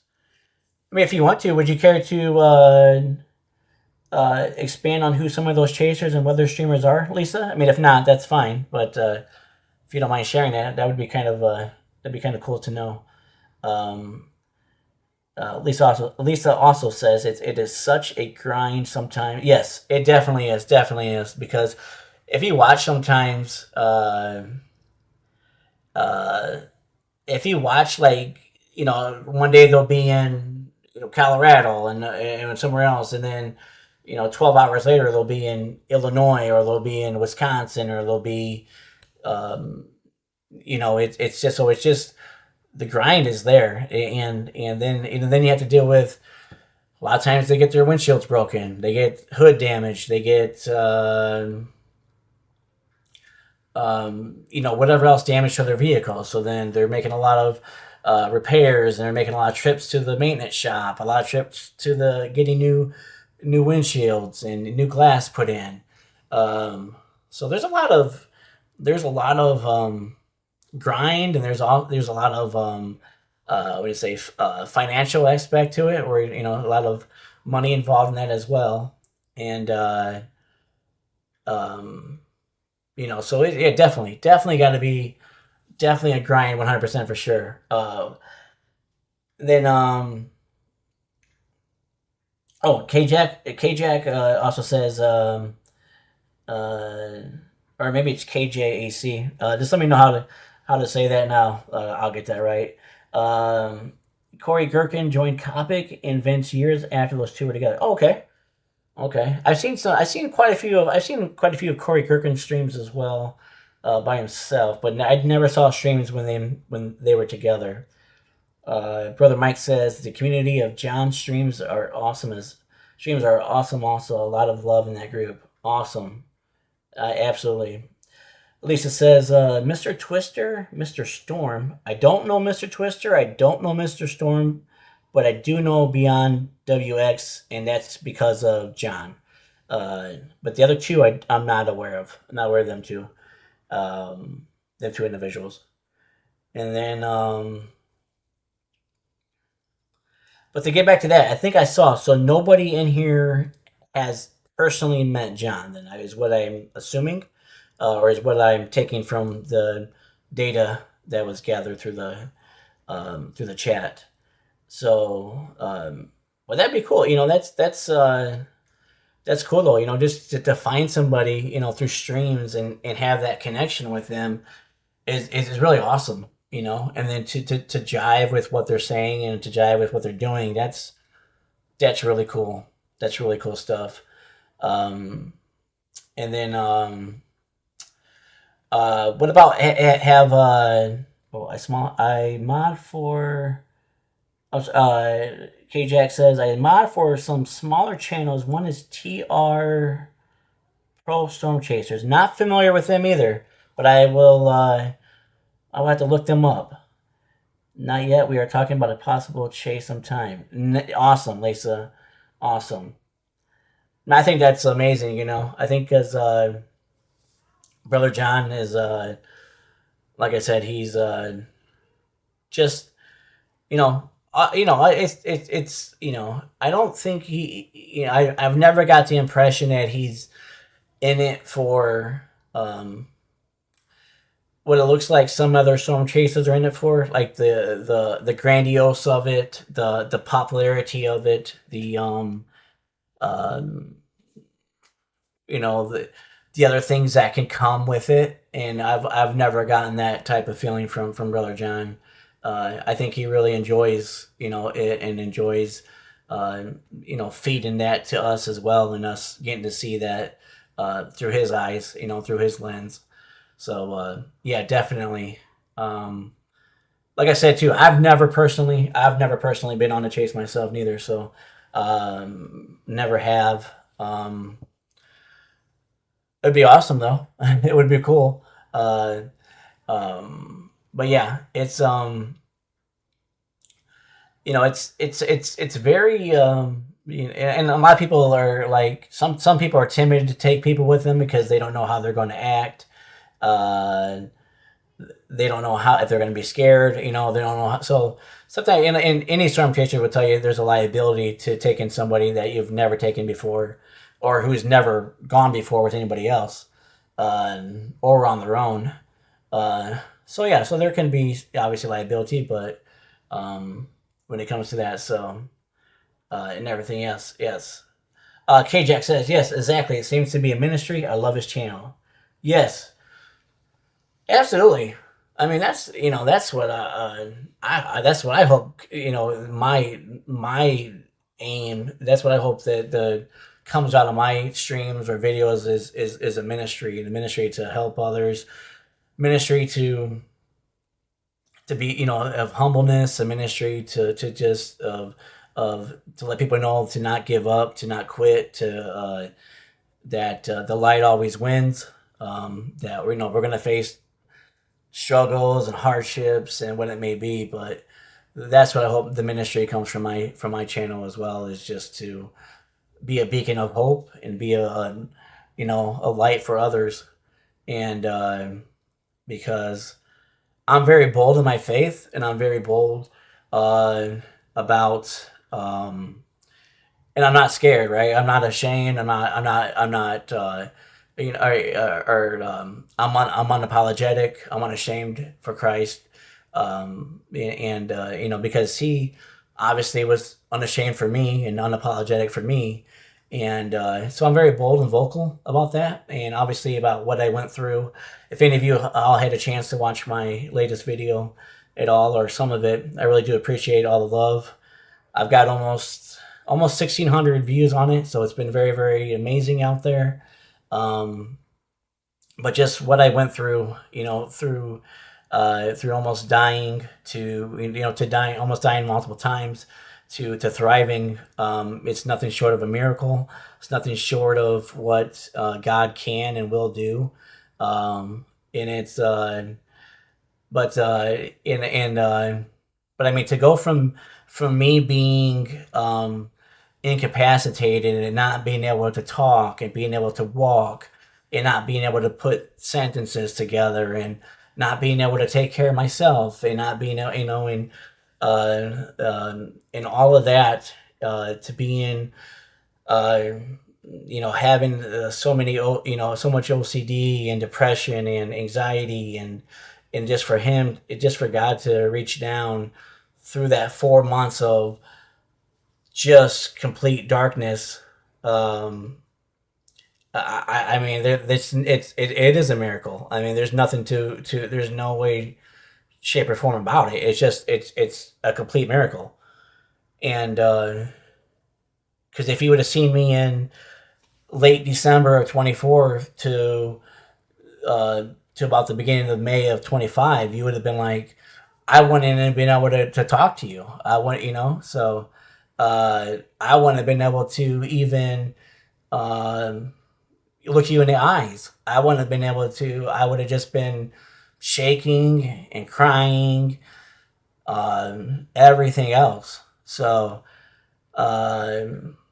like I said in my video, like I couldn't sit on my own furniture. I couldn't sit down. I would stand up for 12 hours, and I'm not trying to get into all that now, but that's all in the video. But to get to the roundabout part, or to get to the part of it is you get back to the ministry of my channel. My channel is, I hope that people can take something from it and say,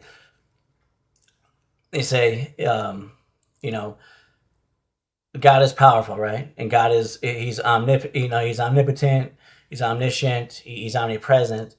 So if he can save me, from that, and rescue me from that, and restore me from that, from what I went through, that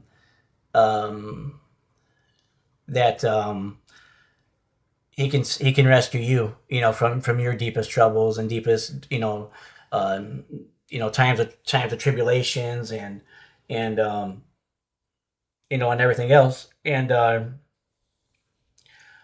it's very humbling to being at your best. So I was at pretty much at one of my best health wise right before I got sick. I had just lost 50 pounds right before I got sick. And then, I was working out, or I was walking, I was exercising and everything. So I was at it. So to pretty much go from my healthiest to go to the lowest you could, possibly be, is very humbling. It's very humbling. And to survive that and to get through that, by the grace of God, by his love and by his mercy, and with the help of my wife and my mom as well. It's a very humbling experience, and it gives you a different outlook, because you think about, if God wanted to take me home then, he would have took me home then, but I'm still here. So I believe he has a big plan for me, and a big plan for me to help others, and to utilize my testimony, utilize the things that I've gone through, and help others with mental illness, help others that have been down, to help others through that. So, that's, but to get back to that, that's the ministry. The ministry, that's what I want people to feel from my channel is, he's bold, he's brave, and that I love Christ, right? And that I love God. So, KJack says, "Are you and John friends? I may have missed it if you said." Actually, I've never met John in person. I've met John online. Me and John had a Google Meet, so me and him met face to face through that, and we had like about a 4-hour, pretty close to a 4-hour conversation, just going back and forth on, from God to storm chasing, to just things of life, things about life and everything else. So no, do I consider us friends? Absolutely. I consider him my brother in Christ. I consider him my friend in Christ. Absolutely. But do I know John personally? I've never met John personally before. Hopefully that would change someday. Hopefully, and because I would love to meet him in person, and just attend a church service. I've watched I watched one of his sermons before on Facebook, so I would definitely recommend, if you guys haven't done that before, is to watch some of his sermons and his preaching and everything. But definitely, I would definitely consider him my brother in Christ, a strong brother in Christ. Consider him my friend for sure, and just definitely as like a mentor, just learning from him, and learning because before I published my first video, I sent him my video, and he gave for any type of like feedback and critique or anything like that. So he was very upfront about that and everything before I posted my first video about tornadoes, about the 7 rare facts about EF5s. So yeah, just relied on his knowledge and his wisdom, and just humble through that when it comes to that. Uh, but very cool. But then, but KJ, where are you from? Are you from? Let's see. I want to say Jacksonville, but I mean that's you. It might be KJAC. It might be your thing, uh, but I was just thinking maybe Jacksonville because of JAC. Um, but besides that, yeah. But yeah, John is very very awesome. From what just from everything. So, oh, okay. You're in Southern California. Nice. Um, I used to live in, I want to say, middle of California, maybe northern. I don't know, Sacramento. I don't know. Sometimes people consider Sacramento middle, sometimes they consider it northern. But I used to live pretty close to Sacramento many years ago. So, but so I'm not really familiar with SoCal. I've been to LAX a bunch of times. I've been to, what is that out there? Um, I have to think of the name here in a second, um, but yeah, but besides that, not too familiar with a lot of Southern California or anything when it comes to that. So, but speaking of Southern California, you guys definitely do not get a lot of severe weather out that way when it comes to tornadoes or in that action. When it comes to that, definitely. Um, but very cool when it comes to that. Yeah. Oh yeah, yep. My husband lived in Oroville. His dad was a pastor of EV Free. Or oh, okay. So invalid. Oh, well, I can't even pronounce it. I'm just gonna say that's Evangelical Free Oroville, if I'm not mistaken. Please correct me if I'm wrong. Uh, and so that's awesome. Um, I'm not familiar with Oroville. I don't think I've ever heard of that. So okay. Yeah, I don't think I'm not. Yeah, I don't know what oral or where oral or if I'm even saying it right, Oroville. Yeah, is at when it comes to that. So, but yeah, um, but yeah, I think it's just great that we're all passionate about about weather. We're all passionate about storm chasing. We're all passionate about Brother John. We're passionate. Okay, just north. I was in just north of Sacramento. I was in. I can't remember. It's been so long ago. North or south? I can't remember. A place called Yuba City. So I'd have to look that up on the map again to see exactly where that is from Sacramento. But I just remember it wasn't too far from Sacramento. Um, from that. So, but yeah, when it comes to that, so it is but yeah, as I was saying, it's very awesome and very just how much that people are. Uh, yeah, thank you, KJ. Yep, close to Sacramento. Yep, how much weather can bring people together, right? Just the love of that, but even more too, bringing people together, the love of Christ, right? So that is spectacular when it comes to that. But so when you have God number one and whether a part of that, that's a win-win situation, for me exactly for me for sure. Um, but I think that definitely think that um, we all learn from each other and we learn from that. But yeah, when it goes from that, so but what I wanted to jump into here and show you guys as well is that you guys probably if some of you guys might know, some of you guys might not know. So if this is new to you, or if it's or that's awesome. If it's just repetitive information that I apologize. But so when I like to look at outlooks, right? So the National Weather Service puts out an outlook, right? They put out it's called Day 1 through Day 8 outlook, right? And I'm sure a lot of you are probably familiar with that. But sometimes people don't know how to decipher the information that's on there or read the information that's on there. So that's hopefully something I can help you guys with and possibly learn from you guys as well.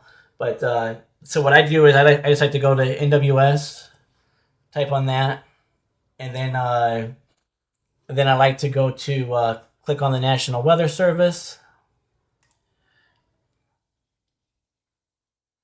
and then I like to land on the landing page when it comes to the landing page. So, and this part right here, I'll blow it up a little bit.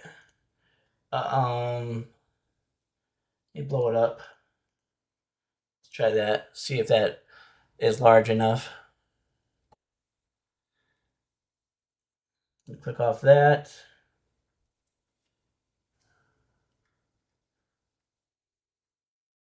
All right, so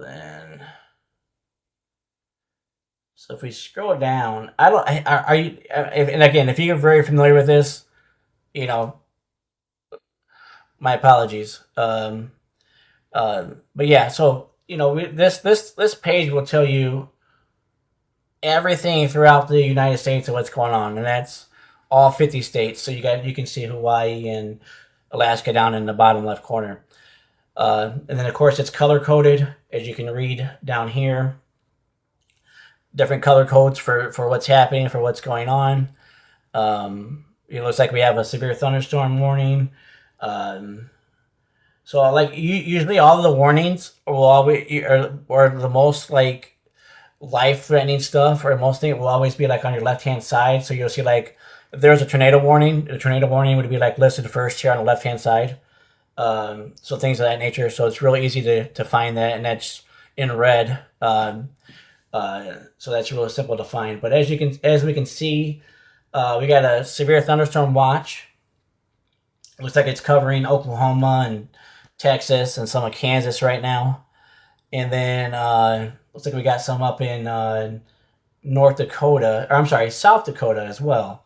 It goes through that. So hopefully I'm doing an okay job of explaining this and from what's happening here. So looks like we got a big swath. Looks like we got a big swath of a red flag warning. So it looks like that's very dry conditions out there to the west. And so from there, I just like to land on that and look at kind of the whole map of what's happening in the U.S. So what's going on at the time. And as you'll see at the top here, it's 3:56 in the morning UTC time. That's when they got updated here. And again, I talked about in one of my videos about how you do the offset from the UTC. So if you're in Central Daylight Time, that's 5 hours behind the UTC. So that mean the Eastern Time Zone would be 4 hours behind it. If you're in the Mountain Time, you would be 6 hours behind it. If you're in Pacific Time, you'd be 7 hours behind that time. So you just have to do the offset from whenever you see the UTC time there. So, but from that, I like to land there, and then I like to look at. This is how I get to the active alerts, to the outlooks, I just go to active alerts. That's what I click on, and then I go to thunderstorm/tornado outlook. That's what I utilize. And then I click on that. And that's going to bring up the risk that are involved in everything, what's going on in that. So again, if this is just regurgitated information, I apologize. Hopefully it's something that learning as we go along here. So if we click on the day one, right? So it'll start. This map or this page will always have day one top, day two in the middle, and day three below. And then the last map they'll have is a day 4 through day 8. So that's what they will have. But if we click on day one, because that's obviously the day one that's going on right now. And day one always means today. It means the current day. It means the current day. It doesn't mean like tomorrow. It means day one is today. So when you hear day two is actually tomorrow. So even though it's 2, a lot of people think, well, it's 2 days away. No, day 2 actually means tomorrow. Day 3 means 2 days away. So when they use day 1, they mean today. So if we click on that, we go into that. So it's very so it's not as complicated as people think or make it out to be. Think that it is. Uh, so if we look at this right here, currently it's a slight risk, as we can see from the yellow shaded here, slight 2. Currently from that. Then if we look at so this is a categorical, right? But if we look at the tornado, the tornado, just a very small 2% what they have for the tornado right now, and you can see the spots right there.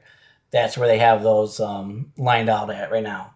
And then you can come over to the wind and see the wind's in the yellow. So that's, you can go back to the table key and see that it says, okay, that's 15% is a yellow, as it says down here. So go through that. And then you can look at the hail, and the hail looks like it's, so this slide is basically driven by hail. This is what's driving the slight chance. It's got a hatched area here with a sig 1 on it. So that's what it's doing there. So this slide is being driven by hail here. And then if we go back to the categorical, and you scroll down, and if you were to scroll down and start looking through the day 1 outlook, you can read it all the way, and I'll highlight it here. They'll start from the very top, and these are always they're always laid out the same way. So they'll start with like a summary. Then they'll say what kind of risk. Well, first let's say when it's valid from. They'll start with what kind of risk it is. It'll either say slight here, or it'll say moderate if there's a moderate. It'll say high if there's a high. They'll start with that. Then summary. They'll get into the summary of what's going on. Sometimes they'll do what's called a synopsis and get a little bit further, more in depth and detail of what's happening to that. So sometimes you'll see a synopsis after the summary here. So sometimes they'll do that, and then they'll break it down by area and by region. So this paragraph here is broken down by northern Oklahoma to southern Missouri, and then they'll break it down, by another region, High Plains, and then they'll break it down by the Kentucky area. So they're breaking into that, and then the forecaster who updated it will be listed here. And then they'll always list when the next day 1 outlook is scheduled by. So this 0600Z is 1 a.m. Central Daylight Time. So that's when the new day 1 comes out at 1 in the morning. So you can always find at the bottom here when they're going to update it by. And the day 1s get updated 5 times a day. So that's what they do for the day 1s. But the day 1s and the day 2s are the only ones that have the tornado outlook in them. From the day 3 through day 8, there is no tornado outlook, and that is because why? Because obviously tornadoes are so hard to predict, just like any type of weather is so hard to predict. So that's why they're only in the day 1 and the day 2 outlooks when it comes to that. So that's day 1. So that's how you can read that. You can read the legend key over here. The new thing they added this year is a SIG, CIG. That's the intensity of what they think that the tornado that the max tornado is going to get up to or be. So if it's like if they had a SIG 3 out, they're thinking like EF 4+ tornadoes. EF2 is in between. I think SIG 2 is like EF like max is like EF3s, and SIG 1 I believe max is out at they're thinking like it'll max out at EF2s in that vicinity. So don't want to steer you in with a little bit with any wrong information there, but that's how those SIGs the intensities, if you see those, that's what they project. If a tornado were to happen, that's the strength of that tornado would be. So So there's that. And if we get back to, so it looks like if we look at the day 2, which we'll look at here, because this is where a lot of the storm chasers are going to be at tomorrow. So your favorite storm chasers tomorrow, this is where they're going to be at, and I'm going to show you, okay? All of our favorite storm chasers are going to be up if my page wants to load. Here it comes. Okay. So this is where everybody's going to be at tomorrow. Right in this orange region right here. In this orange, yellow, green, this is where everybody's going to be at. This is where the majority of storm chasers are going to be at tomorrow, is up here. There is a, right now there is an enhanced risk for tomorrow. Currently, this will obviously will get updated again at 1 a.m. My time, Central Time. So to get updated at 2 a.m. Eastern, midnight Western Time, and 11 p.m. Pacific Time. So again, John's probably, I would assume Brother John's going to be chasing tomorrow. So he's probably going to be up in, I would assume probably around in this corridor, North Dakota, South Dakota, maybe Montana, possibly. It depends on where the frontal boundary sits. It depends on how dew points are looking. It depends on what the HRR is showing. It depends on maybe if they're utilizing RAP, things of that nature. So there's so many. There's NAM. There's NAM, which is NAM. There's RAP, RAP, and then also what SRH values are showing. What looking at and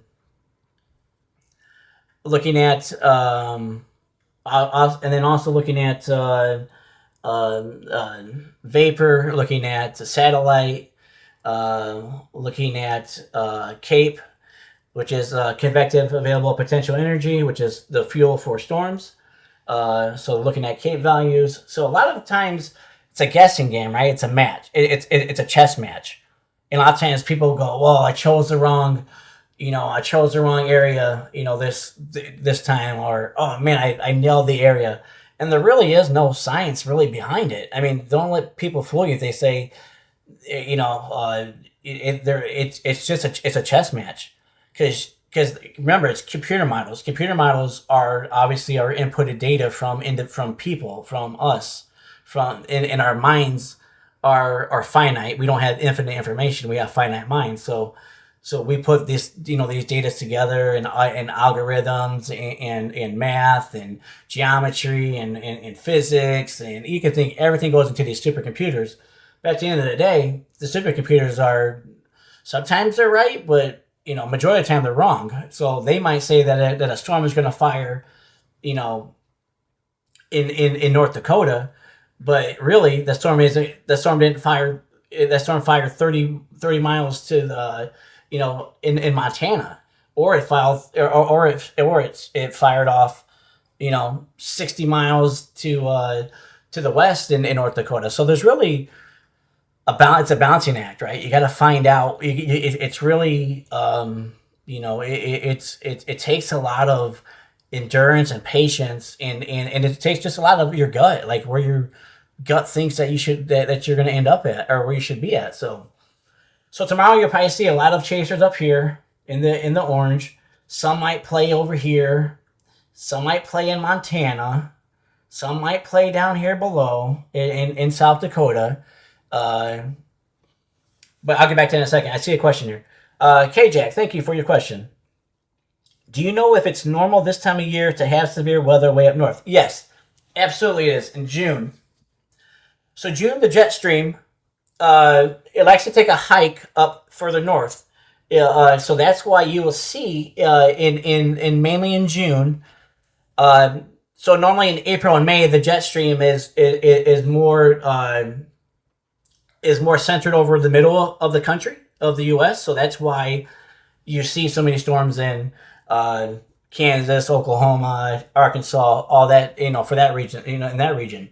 But when June comes, the jet stream normally shifts to the north, and because of storms and convection and everything else rides the jet stream, so that's why storms go up to the north, and you'll see a lot of So if you see like a lot of tornado videos, like taking out of June and taking out like, things like that, the majority of them are taken up north in North Dakota, South Dakota, Minnesota, things of that nature. That's just because of normally that's the way that the jet stream goes. So yes, it is normal this time of year. And a lot of times too, because of the way that the front, like the cold fronts, and everything else happens like that.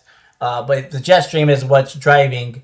It's what's driving that. And so a lot of times you will see the north up around this region. Sometimes northern Wisconsin as well. But mainly this sector up here, like when I'm circling here with Nebraska, Minnesota, North Dakota, South Dakota.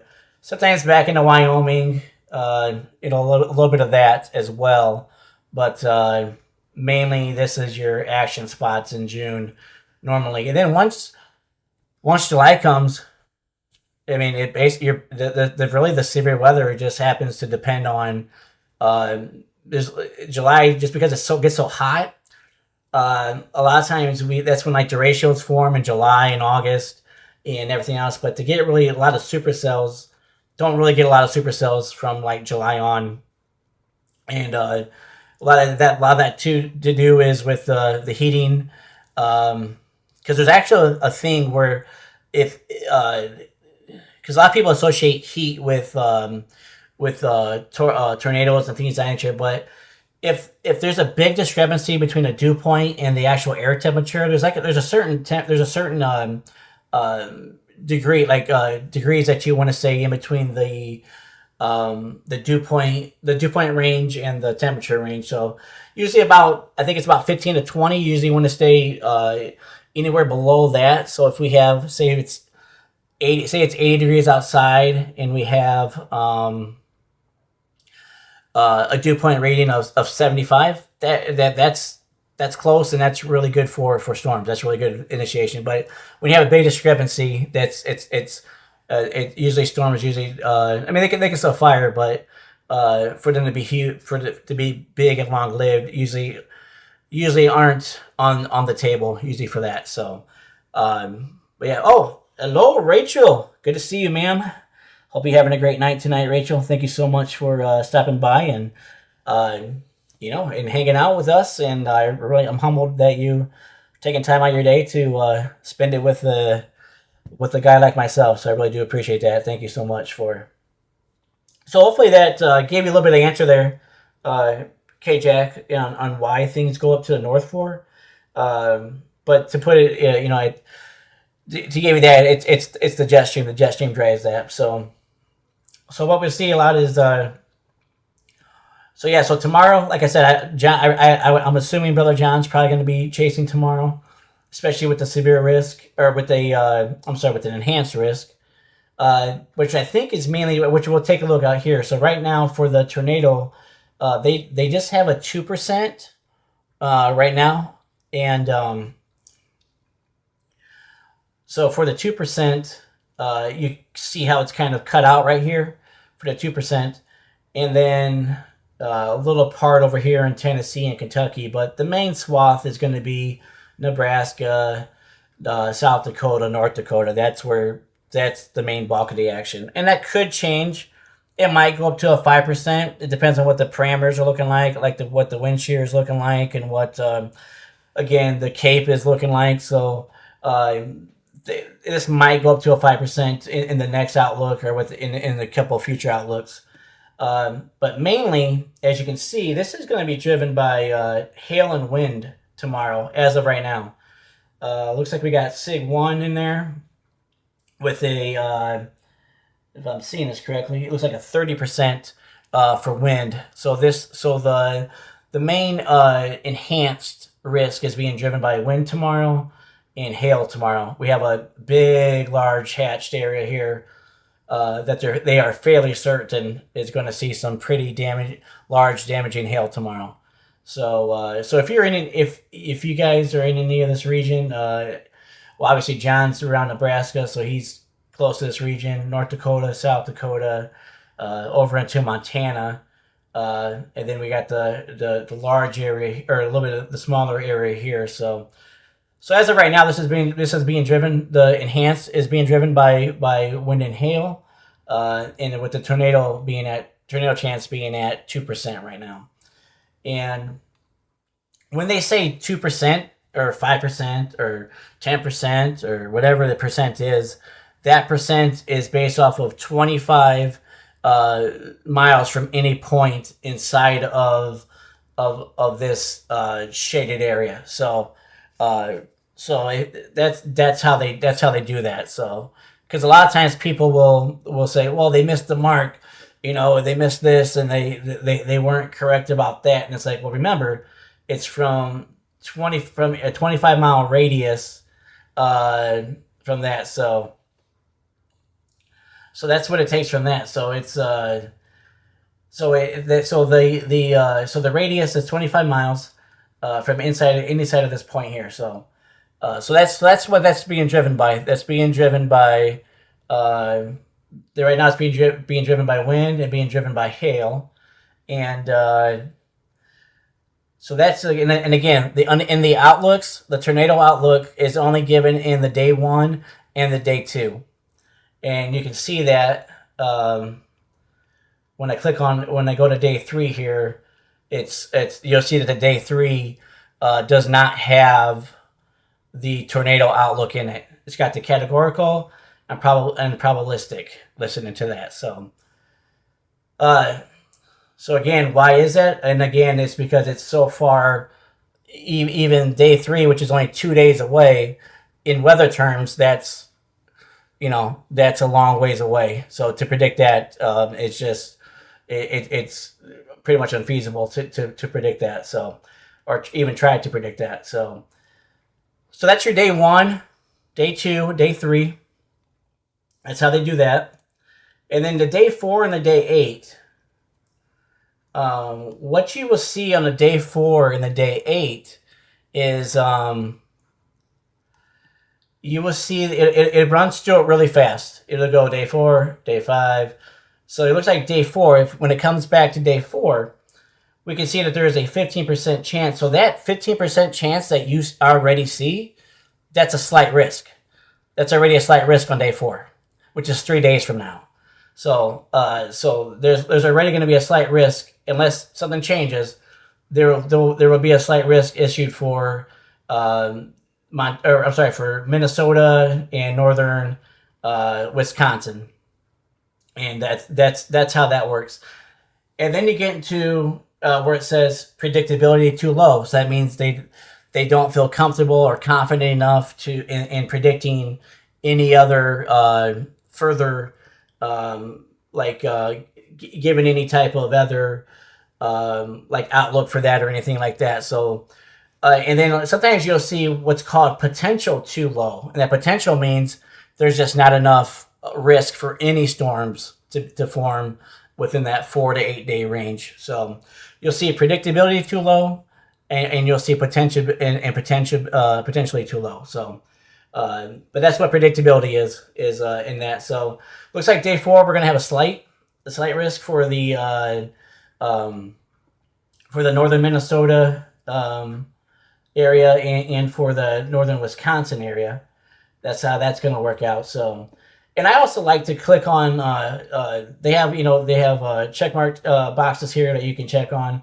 I like to click on cities, so cities will tell you exactly if you're comfortable with that. You like looking at that where that's going to come around into cities. So that's another thing I like to click on as well. And then so just come back to here. But these are just really good things, and obviously these are caked into and baked into a lot of the weather apps that you use. So whether if you use WeatherWise or Radar Omega or Weatherfront or whatever app that you're using, these outlooks are baked into that, and they usually have a spot in there where you can go and look at the outlook and get the outlook and everything else, and then inside of that. So but yeah, so a lot of times when you see like an enhanced or a moderate and things, you just got to kind of look into what it's being driven by. Sometimes it's more driven by the tornado threat, or sometimes it's more driven by the wind and the hail threat. So you just really have to, if you like looking at stuff like that, is to look into that and see what is what is that driving force behind that. So and then and everything else. So and then looks like we have Super Family in here. Awesome. Uh, Thank you, brother. Appreciate that so much. It looks like we have Michael. Thank you, brother Michael. Michael again is from Hawaii, so aloha to you, Michael. Thank you so much, brother. Thank you for joining, for spending your time. Really do appreciate that. Very humbling for you to take time out of your day to spend it with me. I really do appreciate that, buddy. So God bless you and take care there, Michael. Appreciate that. Thank you, brother from Super Family. Thank you, brother, for joining. Appreciate you taking the time out and spend your time with me as well. Appreciate that. Thank you so much, brother. But again, this is that's and again, it might be regurgitated information that some of you or a lot of you already know, being part of the weather community, being part of John's brother John's weather community and whatnot. But and like I said again, a lot of them are baked into the weather apps already and stuff like that. So a lot of people like to use the NWS page. A lot of people like to use their weather apps. But just whatever you use. If that's what you like to look at, the Outlook, then again, that's your trusted source from the NWS, who puts that out. So, but yeah, it can get confusing when it says day 1, day 2, day 3. So just remember, day 1 is today, day 2 is tomorrow, and day 3 is the next day. So that's how that works with that. And again, what's driving the risk factors and everything. So, but yeah, so it's and of course there's also a lot of great information to the left hand side. You can see mesoscale discussions, which those come out before watches get issued. So if you ever see like on an app or on a map, you'll see it's called an MD, mesoscale discussion, where the NWS or SPC is talking about what's the probability of us putting a watch out, and the reasons for it, how long it's going to be, things of that nature. So what I have found in looking at the data is usually when it's a 95% chance or an 80% chance of them putting a watch out, they like almost always put the watch out. Anything below 80% becomes kind of up in the air at times. So, but I've usually found because it'll say directly on the thing, it'll say probability of watch, 95%. Probability of watch, 80%. Probability of watch, 20%. So I usually have found that when it's 95 and 80%, that's when, that's usually when they do issue those watches. So, so that'd be a thunderstorm watch or a tornado watch, and sometimes, very rarely, they do issue PDS watches, particularly dangerous situation watches, so which are more amplified watches when it comes to that. So, but yeah, so you can see mesoscale discussions, convective outlooks, thunderstorm outlooks, storm reports.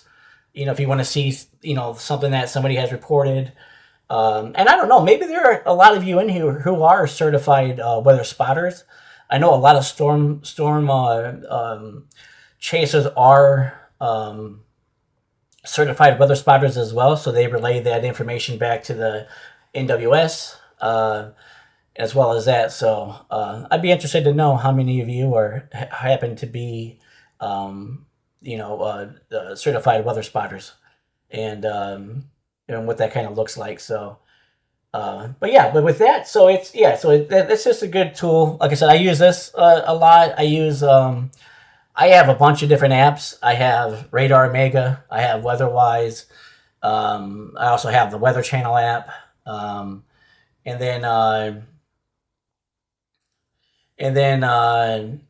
I have a lot of different ways of looking at things. I also look at what's called the College of DuPage. That's another great great for looking at weather information.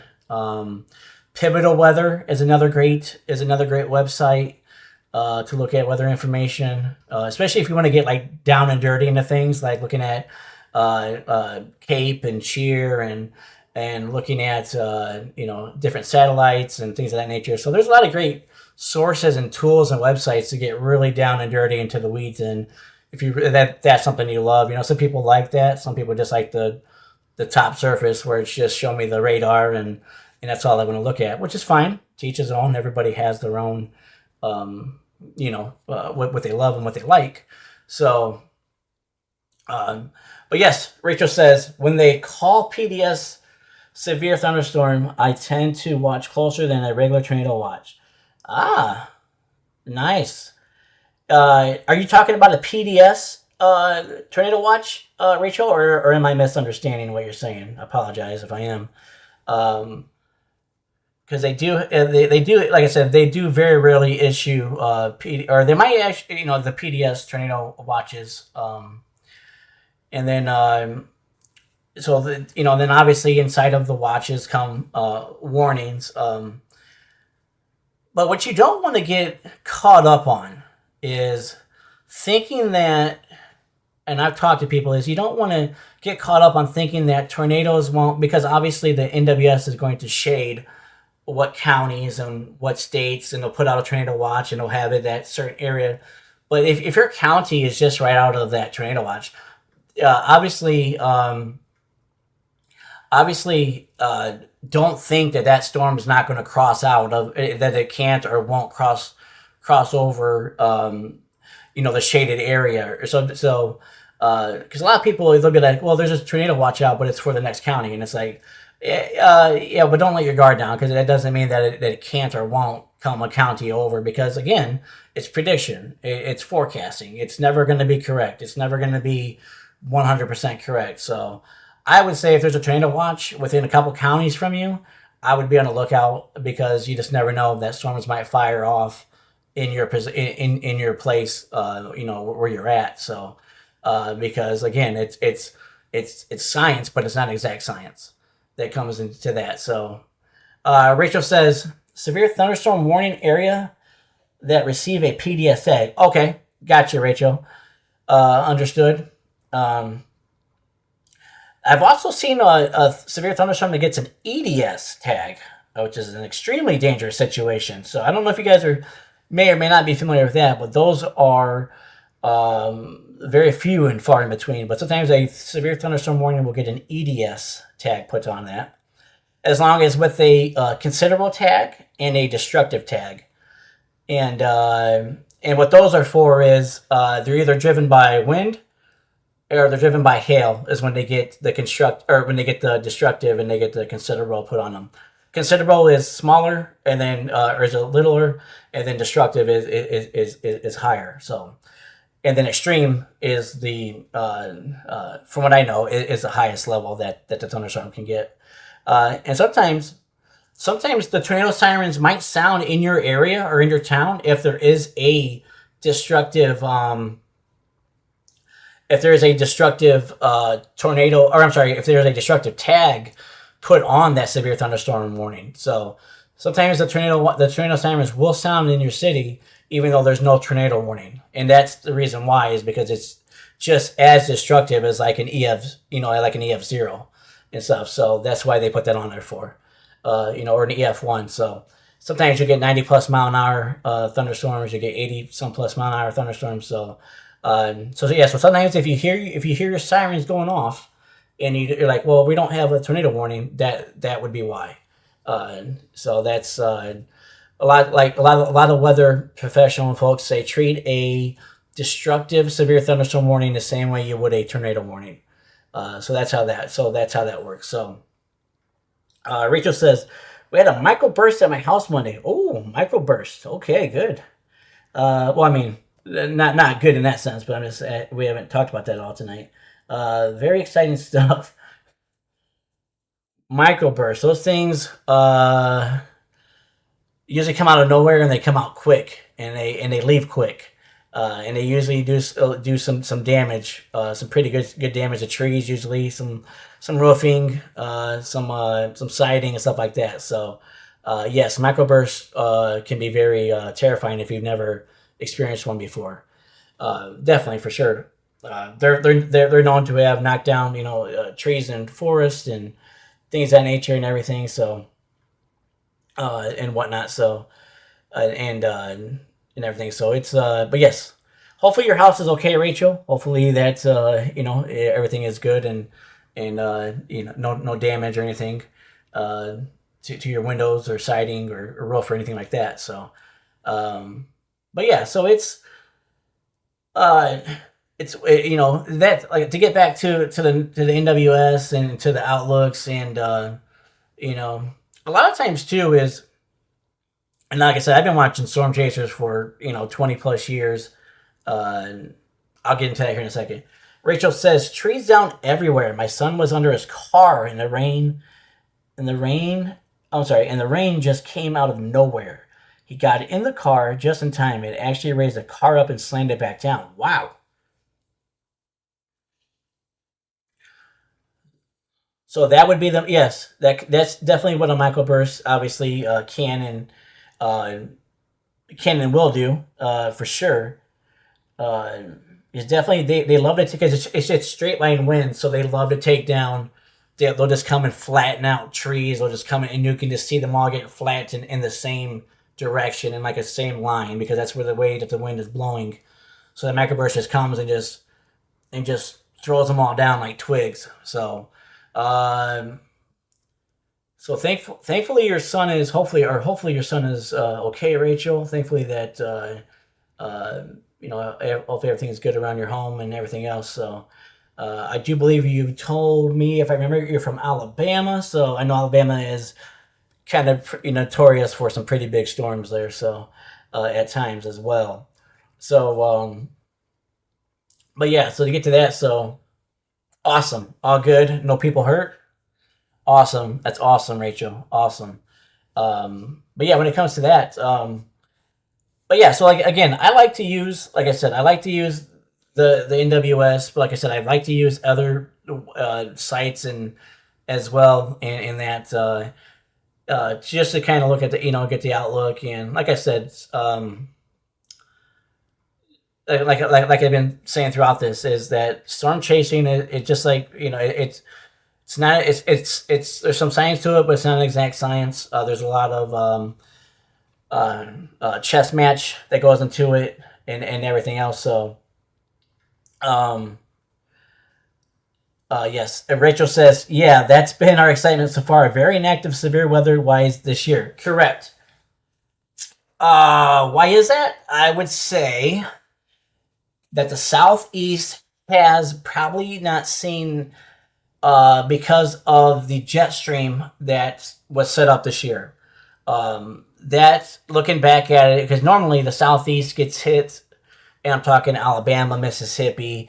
March is sometimes a big time for the southeast. April, early April, and then things start shifting off to the uh, what do you call it? Things start shifting back to the middle of the plains, and then things will shift. But yeah, so you can talk about was it El Nino and El Nino? There's a little bit that goes in that in that as well, but the jet stream being higher, and then because the Gulf is warm. I mean, the weather the waters are warm, the moisture's there. It's just that we haven't had any, or there hasn't been any um the cold or storms that have come that further south in order to pull it up from the Gulf of Mexico there in order to kick it over to Mississippi and Alabama, which there was a few. I remember there was a couple of tornadoes in Mississippi. I remember that back in, I think it was April. I know Brother John was chasing one there, and I think it was called like Bakita or something like that in Mississippi. So there was like 1 or 2 days, but nothing like. Um, I see that, Rachel. The girl and the boy switching out. I think are you talking about El Nino and El Nino. I believe that's what you're talking about there. I could be wrong, but yes. So that's the reason because but usually yes, usually Mississippi and Alabama are getting um, Gulf Stream is holding hard this year. Last time it was like this, we had tornadoes in September, October.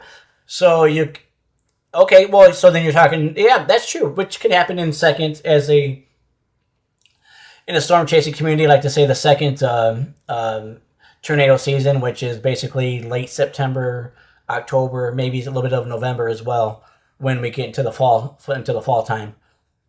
So as well, so I agree with that though. Yes, but yeah, but the moisture is there. But yeah, it's just been just not those normal cold fronts that have been coming out that far south, out of the Rockies and over or coming up through Mexico there if they're coming on the northeast direction. It just hasn't been there this year, and a lot of it has to do. Yeah, a lot of that has to do with the jet stream, Gulf Stream as well. And then May when that Omega block was in place, there wasn't nothing that was setting off in the U.S. at all. It was just everything rolled that ridge all the way up into Canada and everything else. So yeah, so that's a good. That's good with that.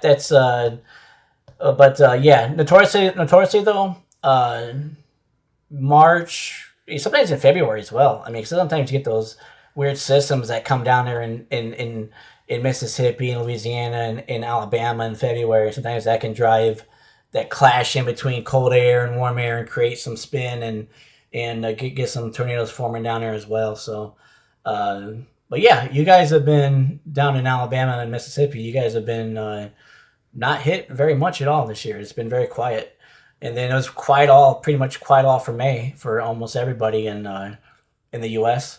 And then June has been firing off though, like June is trying to make up for May, and everything else. So especially in Illinois here, like I talked about a little bit earlier, is we've got almost about 200 tornadoes confirmed so far here this year, which outpaces this, which is more than double of the second one, the second state. So it's so Illinois has just been kind of like the mecca right now of tornadoes, and Indiana's not far behind either. Indiana's been hit pretty hard this year too as well, and so on and so forth. So, but Illinois tends to be the tornado capital right now. What's happening? So. But yeah, so hopefully you guys learned a little bit about, and like again, if it's regurgitated information, I appreciate you guys sticking around and listen to me stammer about that stuff and everything. But it's good to learn, and it's good to understand kind of how the NWS does things, and and SPC does things. And if you're not familiar with the SPC, it's a Storm Prediction Center, which is based out of Norman, Oklahoma. So that's what the SPC stands for. NWS is the National Weather Service, which is part of NOAA. So there's a lot of like onion layers so you got NOAA, you got the NWS, you got the SPC. So they all there are different layers there that go inside of that. So.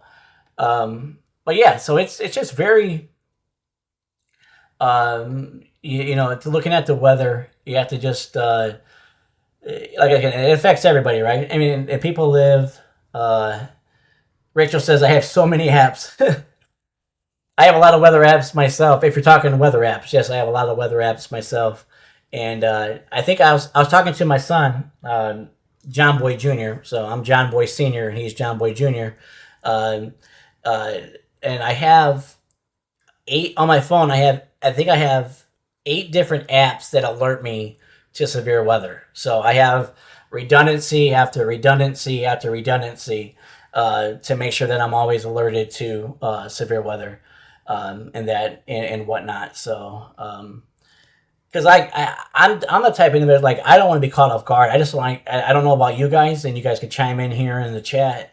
and let me know. But I don't like to be caught off guard. Like, I don't want to be outside and all of a sudden I look up and I see a bunch of cumulative, nimbus clouds, and I see all these, and then I start looking and you feel the wind change and everything else, and next thing you know, you got a full blown severe weather, severe storm coming right at you.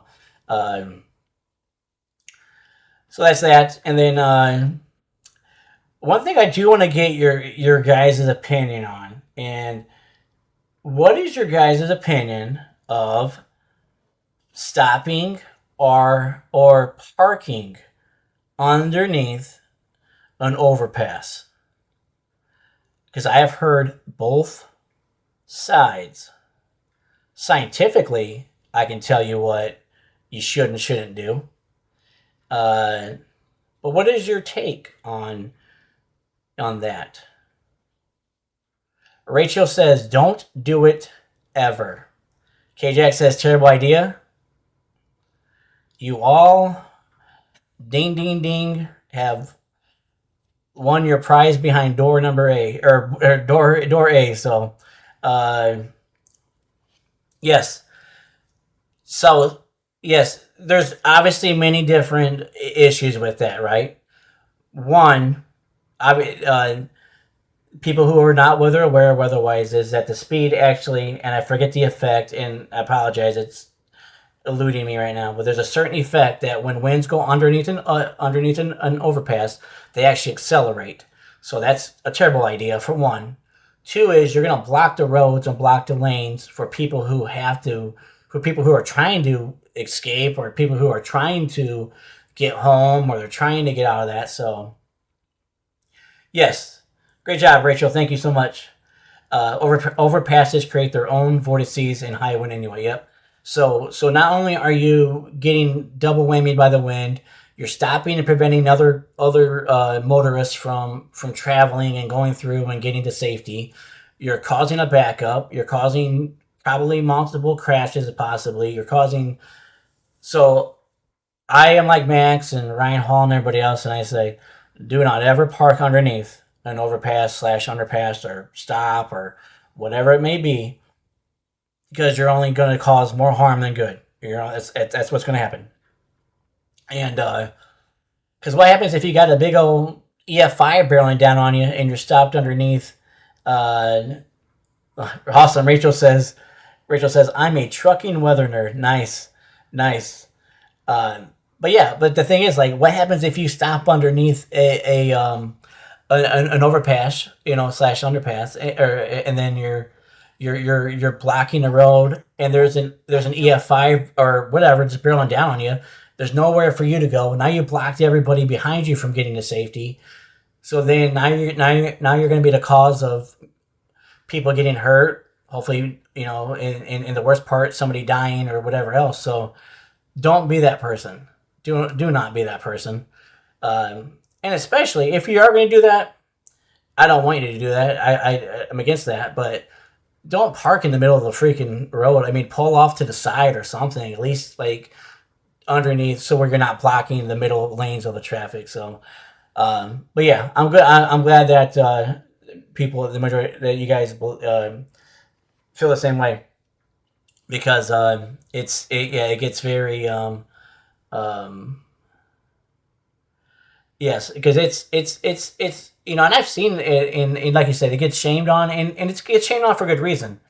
And there's a video, and I don't know if you've ever seen Reed Timmer's video when he was storm chasing as a young college kid, and one of the strongest tornadoes ever happened, May 3rd, 1999, in Moore, Oklahoma. There, he actually sought refuge underneath an overpass.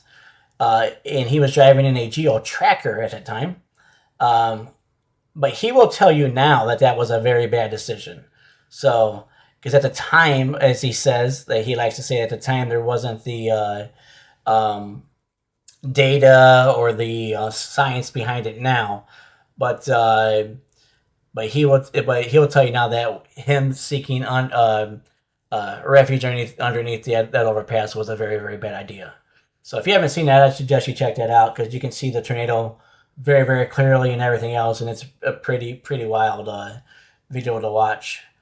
Rachel says, oh, I'm sorry, K-Jack says, thank you for helping get the word out. You're welcome. Thank you. I appreciate that. Thank you so much. And then Rachel says, pay attention on the interstate and high winds. The wind will hit from one side before drive under an overpass. Then the other side when you come out from under. Okay. I could see that happening. Yeah, for sure. Thank you, Rachel, for that info, for that tidbit there, for sure.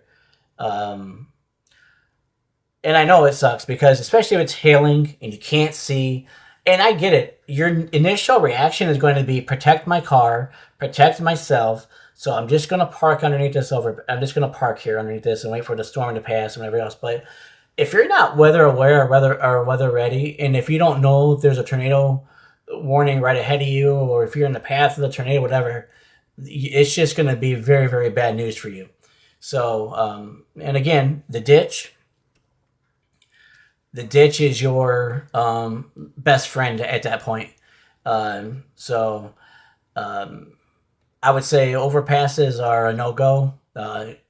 And but yeah, just do your best to be, obviously, if you're driving, to be weather aware and weather ready, and how you can maneuver around that storm, hopefully, in a safe way. Or find some sturdy building or find something else. But a lot of people have survived tornadoes and ditches, and it's a true story, and you can look it up. Overpasses just become very, very, especially if you get flying debris in there and everything else. It's a very bad day for everybody when it comes to that, for sure. And then I know we talked a little bit about it earlier. I know, Rachel, you weren't in here at that time, but I'd like to get people's opinion based on, should tornadoes be rated on wind or damage indicators? Because currently we rate everything here in the U.S. on damage indicators. So whatever the damage shows, that's what the tornado gets rated. However, the United Kingdom does the opposite and says we rate it based off what the wind speed is, whether it's wind speed that we got clocked from an anemometer, or we got it clocked from the radar, or whatever it may be. That's how we rate the tornado off of. So whether it hit anything or not, that's how that tornado gets rated. But we could have, in the U.S., we could have a big EF5, well, we'll call it an EF5, big tornado with 200 plus mile an hour winds spinning in the middle of nowhere, and it gets, it doesn't get rated at all. So, or if it does anything, it'd be EF0 or an EFU, which there isn't actually an EFU. So if you ever look it up, there's an EFU and then there's EF0 through EF5. So, but yeah, there's that's a big hot topic within the storm chasing community. But okay, Jack, my opinion is by wind speed. Yeah, and there's a lot of people that think that as well, and there is. And I think more I've heard both sides, several deep, in-depth discussions from both sides, and I see both points. But my opinion is I lean more towards the wind side of things as well myself. So because it's just kind of wild to have a huge tornado that we can see on radar, or get some other speed data taken from it that says, oh, this speed was 250 mile an hour winds, and then we go, well, it didn't hit anything, so it doesn't get rated. So I don't know about that, but to each his own when it comes to that. So, but yeah, it's weather is such, it's a phenomenon in itself, right? So, how convection works, how how things work inside of it. And, again, me being from Chicago, I get all of the weather, right? I get, storms, snow, sleet, hail, rain, the whole 9 yards of it, and some people don't get the whole 9 yards of it. So, and then, Thank you, Drama in Focus, for joining. Appreciate that. Thank you for your chat. I agree. It should be rated by wind speed. Awesome. Thank you for taking the time out and spend some time with us tonight. Appreciate that so much. Thank you. Yeah, it's a hot topic. Like you can grab 100 different meteorologists and 100 different storm chasers, and that might be split 50-50 right down the middle. Might be a little bit skewed to a different side, but from what I found, a lot of it. It's about a 50-50 opinion on that. So when it comes to the wind speed and everything, so um, but again, we rate it the way that we rate it, and that's the way that we will rate it until it gets changed, or if it doesn't ever get changed.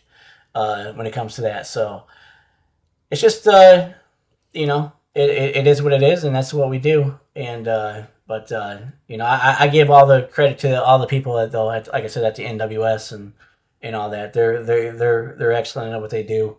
With the tools and resources that they have to do it. So um, when it comes to that, but my question for the chat, if you want to chime in, is have you ever personally been in a tornado? And if you have, do you remember it like vividly? Like, was it strong? Like did any type of damage or anything like that? Or so have any of you personally ever been in a tornado?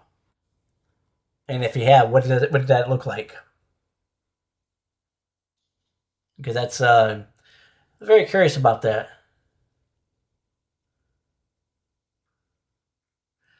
Because I personally, I've even being from Indiana, and I've never seen, but I can recall, I've never even seen a tornado in person. So, or like far away. So I'd be interested to know if you guys have ever been in a tornado, um, whether directly hit from the side, whatever it may be. How what did that kind of look like? So that would be awesome to know, to see, just to kind of see how that looks. So and everything. So because we all, like I said, I've never seen a tornado in person. Never seen. I've seen like funnel clouds and wall clouds and stuff like that. But as far as a tornado touching down, what is the definition of a tornado? I've never seen one. So not that I'm sad about it or anything, but that's just that's the truth. So Drama in Focus says yes in Selden, Kansas in 2021. What was it like, Drama? Was it? I'd have to look that up. I don't know off memory from memory what that rating was or what that was. But what was that? Was that was it a big one? What was that kind of like there in Selden, Kansas, 2021? But yeah, I mean, like I said, I've seen damage from tornadoes, but I've never like seen them doing damage like right in front of me or anything like that, and whatnot. So, uh, but that's, but yeah, when it comes to that, so, and then, uh, if if you had to, um, pick, is there a certain tornado in history that stands out more to you, or that one more that you find more fascinating than any other tornado that you can think of? Because I can think of a few tornadoes that fascinate the heck out of me. So, um, and they're pure raw power and everything. So, and what that takes and what that does. So,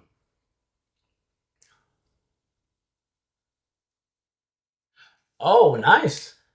Drama says it was scary but exciting. That was our first year chasing storms. Awesome, good. So I'm just gonna assume, and then I'm going to take from that data that you provided, Drama, that you are a storm chaser. Then, which is awesome. That's so cool.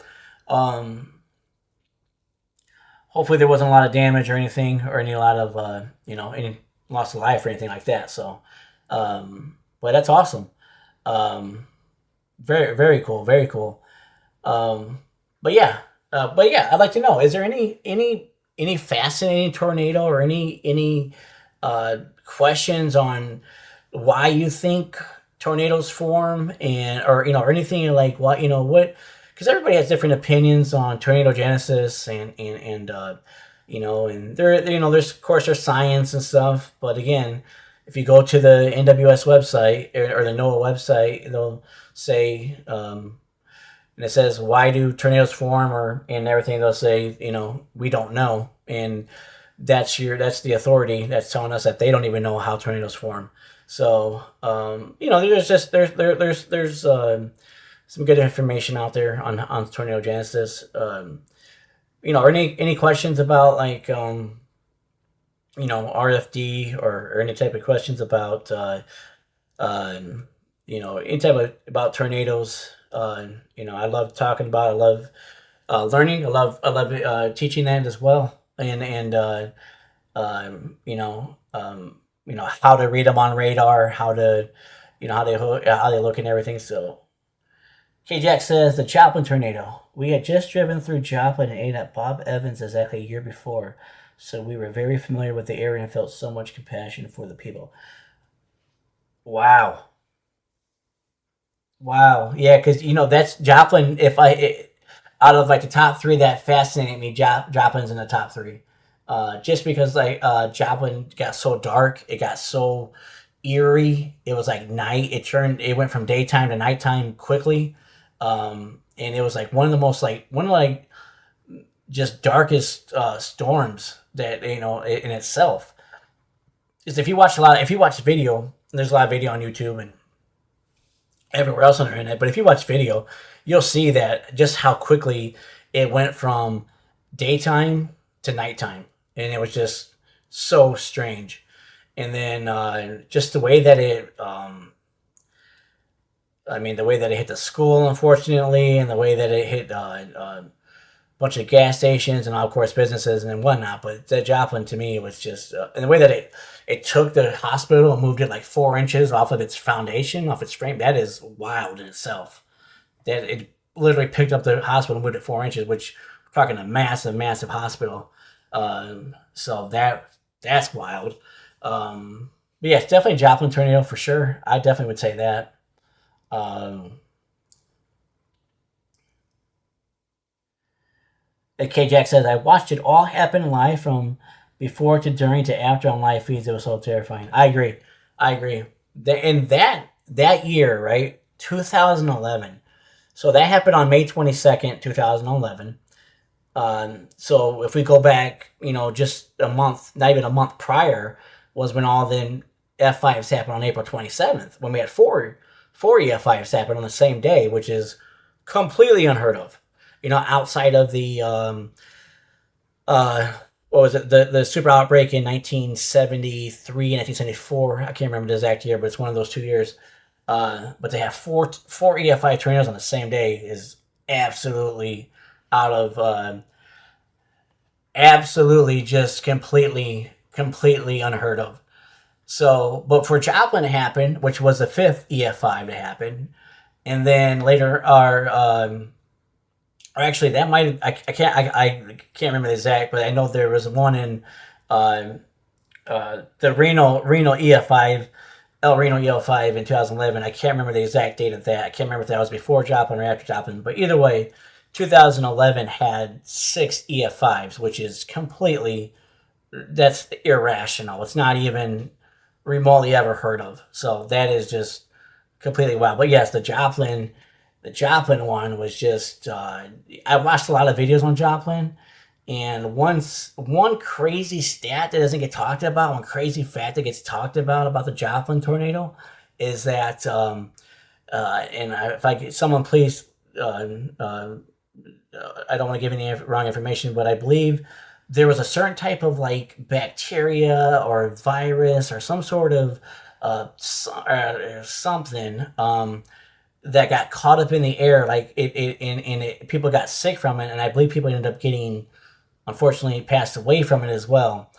Some sort of like fungi or something like that that got tossed and spread about because or from the something like that. But there's a lot of unfortunately, I think there's people that passed away from that after the tornado happened because they had flung things and things that rotted out and things of that nature. So that if you ever look at that up too, that's another thing that they face in Joplin as well, which you don't ever hear about in other tornadoes hardly ever. So, but yeah, and then we go from the right, and then the next EF5 after that, 2013 and more.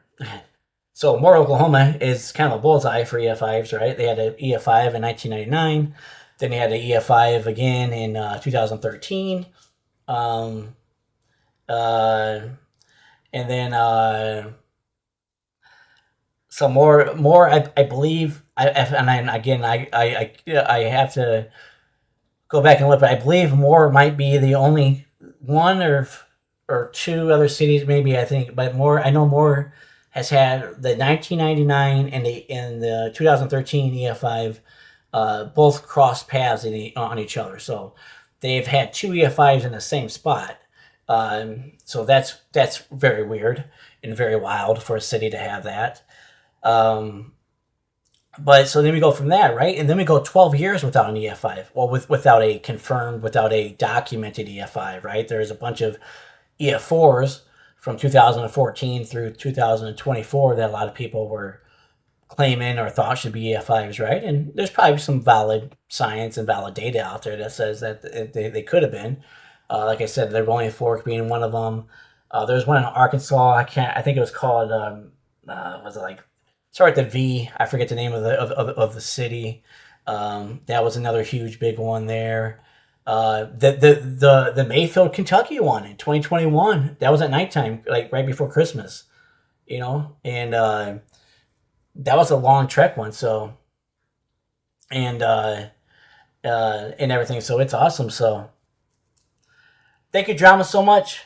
Thank you for spending your time and taking your time out. I really do appreciate that. But thank you for hanging out. God bless you. I hope you had a great time, enjoyed your time. So I really do appreciate it. Thank you for definitely taking some time out of your day to listen to me talk. I definitely appreciate that. Thank you so much, Drama. Have a great night. Appreciate it, buddy. And but yeah, so then we go. I'm going to talk about the Mayfield, Kentucky tornado. The Mayfield, Kentucky tornado was devastating. That was at nighttime. Around, I think it was like 10 o'clock at night, something like that. 9, 10 o'clock at night, and that just basically destroyed that town. And people are like, well, that's got to be an EF5, and it got rated a high-end EF4. And so, but then comes Enderlin, right? Enderlin last year, the street gets broken because a train happens to be stopped in the right time, at the right time, in the right position, and in the path of of the tornado. And again, if the train was not stopped there, the Enderlin never would have been rated an EF5. It would have stayed an EF3, or I can't remember. It was EF2, EF3 rating that got bumped up. So but to get back on that, there's been like the Mayfield, Kentucky one fascinates me as well. That was thought to have been the longest tornado on the ground, but they went back and said that it did cycle, so it wasn't a continuous tornado through that. So, it's very it's just a lot of tornadoes are just fascinate me, and I love talking about them. I love just doing that, and and learning about them, and just studying them, right? And studying them and taking, don't take them lightly. Don't take them, they're definitely something that we should never take lightly or nothing like that and everything. So, but it comes from that, but yeah, but again, I'm just John Boy from Chicago, so just with the love of love of Christ first, and love for weather, love for sports, love for people, and I'm just going to continue to be me, and be strong in my faith, and strong in with what I do. And but yeah, I'm thankful for the community. I'm thankful for you guys. I'm thankful for just being who you are, and for and doing that. So K-Jack says Twin Somerset, London, Kentucky tornado was absolutely devastating too. We were live trying to warn those poor folks who never knew what hit them. Oh, that's last year. Oh, okay. Okay. So Somerset rings a bell for 2021. I believe that was around the Mayfield area as well. I could be wrong, and please tell me if I'm wrong. But I thought Somerset was around 2021 as well too. It was around one of those like Dawson Springs area and Mayfield area and things of that nature. So I could be wrong, like I said, when it comes to that. But yeah, it's I have I have a passion for this, a love for this. I don't know if I'm talented in it yet. I'm just taking a stab at it, taking a gander at it. So I'll as more time goes along and everything. But I just thought I'd go live here tonight and get my first stream up and going, getting to know. Hopefully maybe some new people. Hopefully, not even just that, but getting to know, you guys more on a personal level and a more personal base. And just reaching out and talking about that and hanging out and everything. But yeah, it's been a great experience. It's been a great first stream. I gotta get my feet wet it sometimes. So I figured tonight was a great time to do that. And just learn, and hopefully me and John, brother John, will do some live streams together, and and all that, and so yeah, so hopefully so I know brother John's talked about us doing some live streams together, which that would be awesome. I'd love to live stream with him, collaborate with him, collaborate with whomever. I'm learning, right? This is all about a community and all about growing and growth and everything. So, and then, but yeah, it's just, I'm like I said, I'm very blessed for this community and everything else. But yeah, it's very passionate about storms, very passionate about tornadoes, very passionate about radar and helping with radar and helping learn and things of that nature, and just helping people spread the word about severe weather and about tornadoes, and helping people just take it more seriously, because there's for some reason, when there's tornado warnings, and if it's this radar indicated, for some reason a lot of people just do not take it serious. It's not until it becomes confirmed or observed or whatever it may be, that's when people take it serious. And it's like, you just got, and I know, because a lot of times, 100 times, 99 out of 100 times, there'll be a tornado warning and nothing will ever happen, right? And then they'll just say, well, it's just the same tornado warning like it's always been.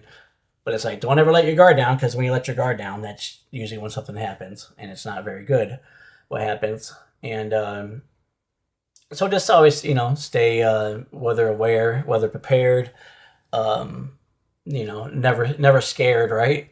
Try your best not to be, obviously. And it's, but yeah, I'm looking forward to doing some live streams with brother John. I'm looking forward to doing some,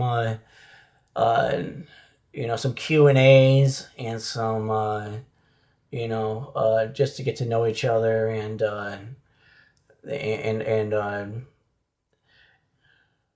that's what, yeah, that's actually what I was thinking about on my next live is K-Jack, good point, is teaching people how to read radar, because a lot of people, and it's really not hard. I mean, I'm not saying that facetiously. I'm not saying that because to be better than anybody or anything like that. I'm saying that because it really, once you understand the concept of it and you understand it really would become like riding a bike, or it'll become very, very simple to people. At least I believe I can break it down that simple, to and get people to understand it. And then and how, what to look for, how it's but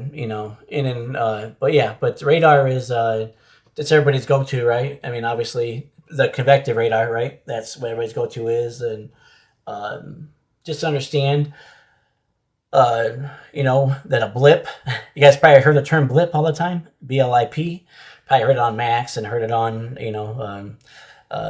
Ryan Hall and everybody else. But every storm starts out as a blimp, or I mean, as a blip, right? So I mean, you got to watch those blips, and blips can blossom very, very quickly. And but yeah, like I said, yeah, awesome. I appreciate that encouragement there, K-Jack. Really do appreciate that very much. And but yeah, so it's good. I'm very happy, like I said, with happy with the first stream here. Happy that people took, happy you guys have taken your time out of your busy days to come spend a little bit of time with myself. And hopefully you guys learned a little bit. Hopefully you got to know me a little bit. Hopefully we shared a little bit of some ministry together and everything else. But yeah, it's just I'm looking forward to doing this more. I'll probably go live again tomorrow. I have some things planned to go live about, and I'm just looking to grow, right? I'm looking to grow through this community. I'm looking to just help everybody out and be a brother in Christ, and be a friend in Christ, and be a just help, right? Be a help to everybody. And so I really do appreciate all your guys' time, and very, very, very thankful for that. And so yeah, so I just want to pray us out. I'm going to pray us out, and then I'm going to end the stream here after I pray us out here. So I just want to say, so dear Heavenly Father, just thank you so much for a great first stream. Thank you, Heavenly Father, for such a great community and bringing everybody together, Heavenly Father. Thank you for these individuals who have chosen to spend their time with me tonight, Heavenly Father, when they could have been choosing to spend their time anywhere and somewhere else, Heavenly Father. Thank you for just for your love and for your mercy and for your grace throughout this, Heavenly Father. Just thank you so much for just being there for us at all times, Heavenly Father. And just pray, Heavenly Father, for your blessings upon all these individuals, Heavenly Father. Pray that help them and heal them in any type of help and healing that they need, Heavenly Father. Help them to always trust you and to know that you're always there with them, that you walk with them, Heavenly Father, and that your timing is perfect, Heavenly Father. Our timing is not perfect, Heavenly Father, but your timing is perfect, Heavenly Father. Help us to just always be the best version of ourselves that we can be. Help us to be bold for you. Help us to stand strong for you, and to just always allow people to see the love of Christ in us, Heavenly Father. Thank you so much for all your blessings, Heavenly Father. Thank you so much for who you are. Thank you, Heavenly Father, for everything that you have done for us and everything that you shall do for us, Heavenly Father. In Jesus' name we pray. Amen. Well, thank you guys so much. I appreciate it. I appreciate it so, so much. Thank you guys from the bottom of my heart. Thank you so much for hanging out with me tonight. You guys have been awesome. You guys have been wonderful. You guys have been amazing. So I will catch you guys tomorrow night. I plan on doing, or actually, if John is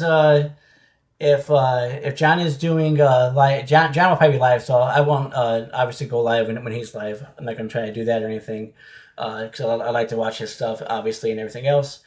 But I do plan on doing that sometime, maybe tomorrow, and whatnot. But besides that, I will catch you guys on the next one, and I appreciate everything.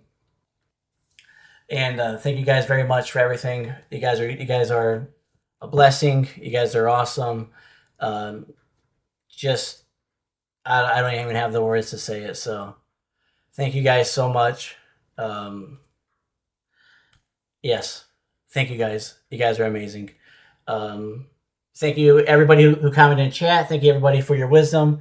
Thank you everybody for your just for everything. That just thank you guys so much. So again, I'll catch you guys on the next one. Be brave and let the Lord guide your way.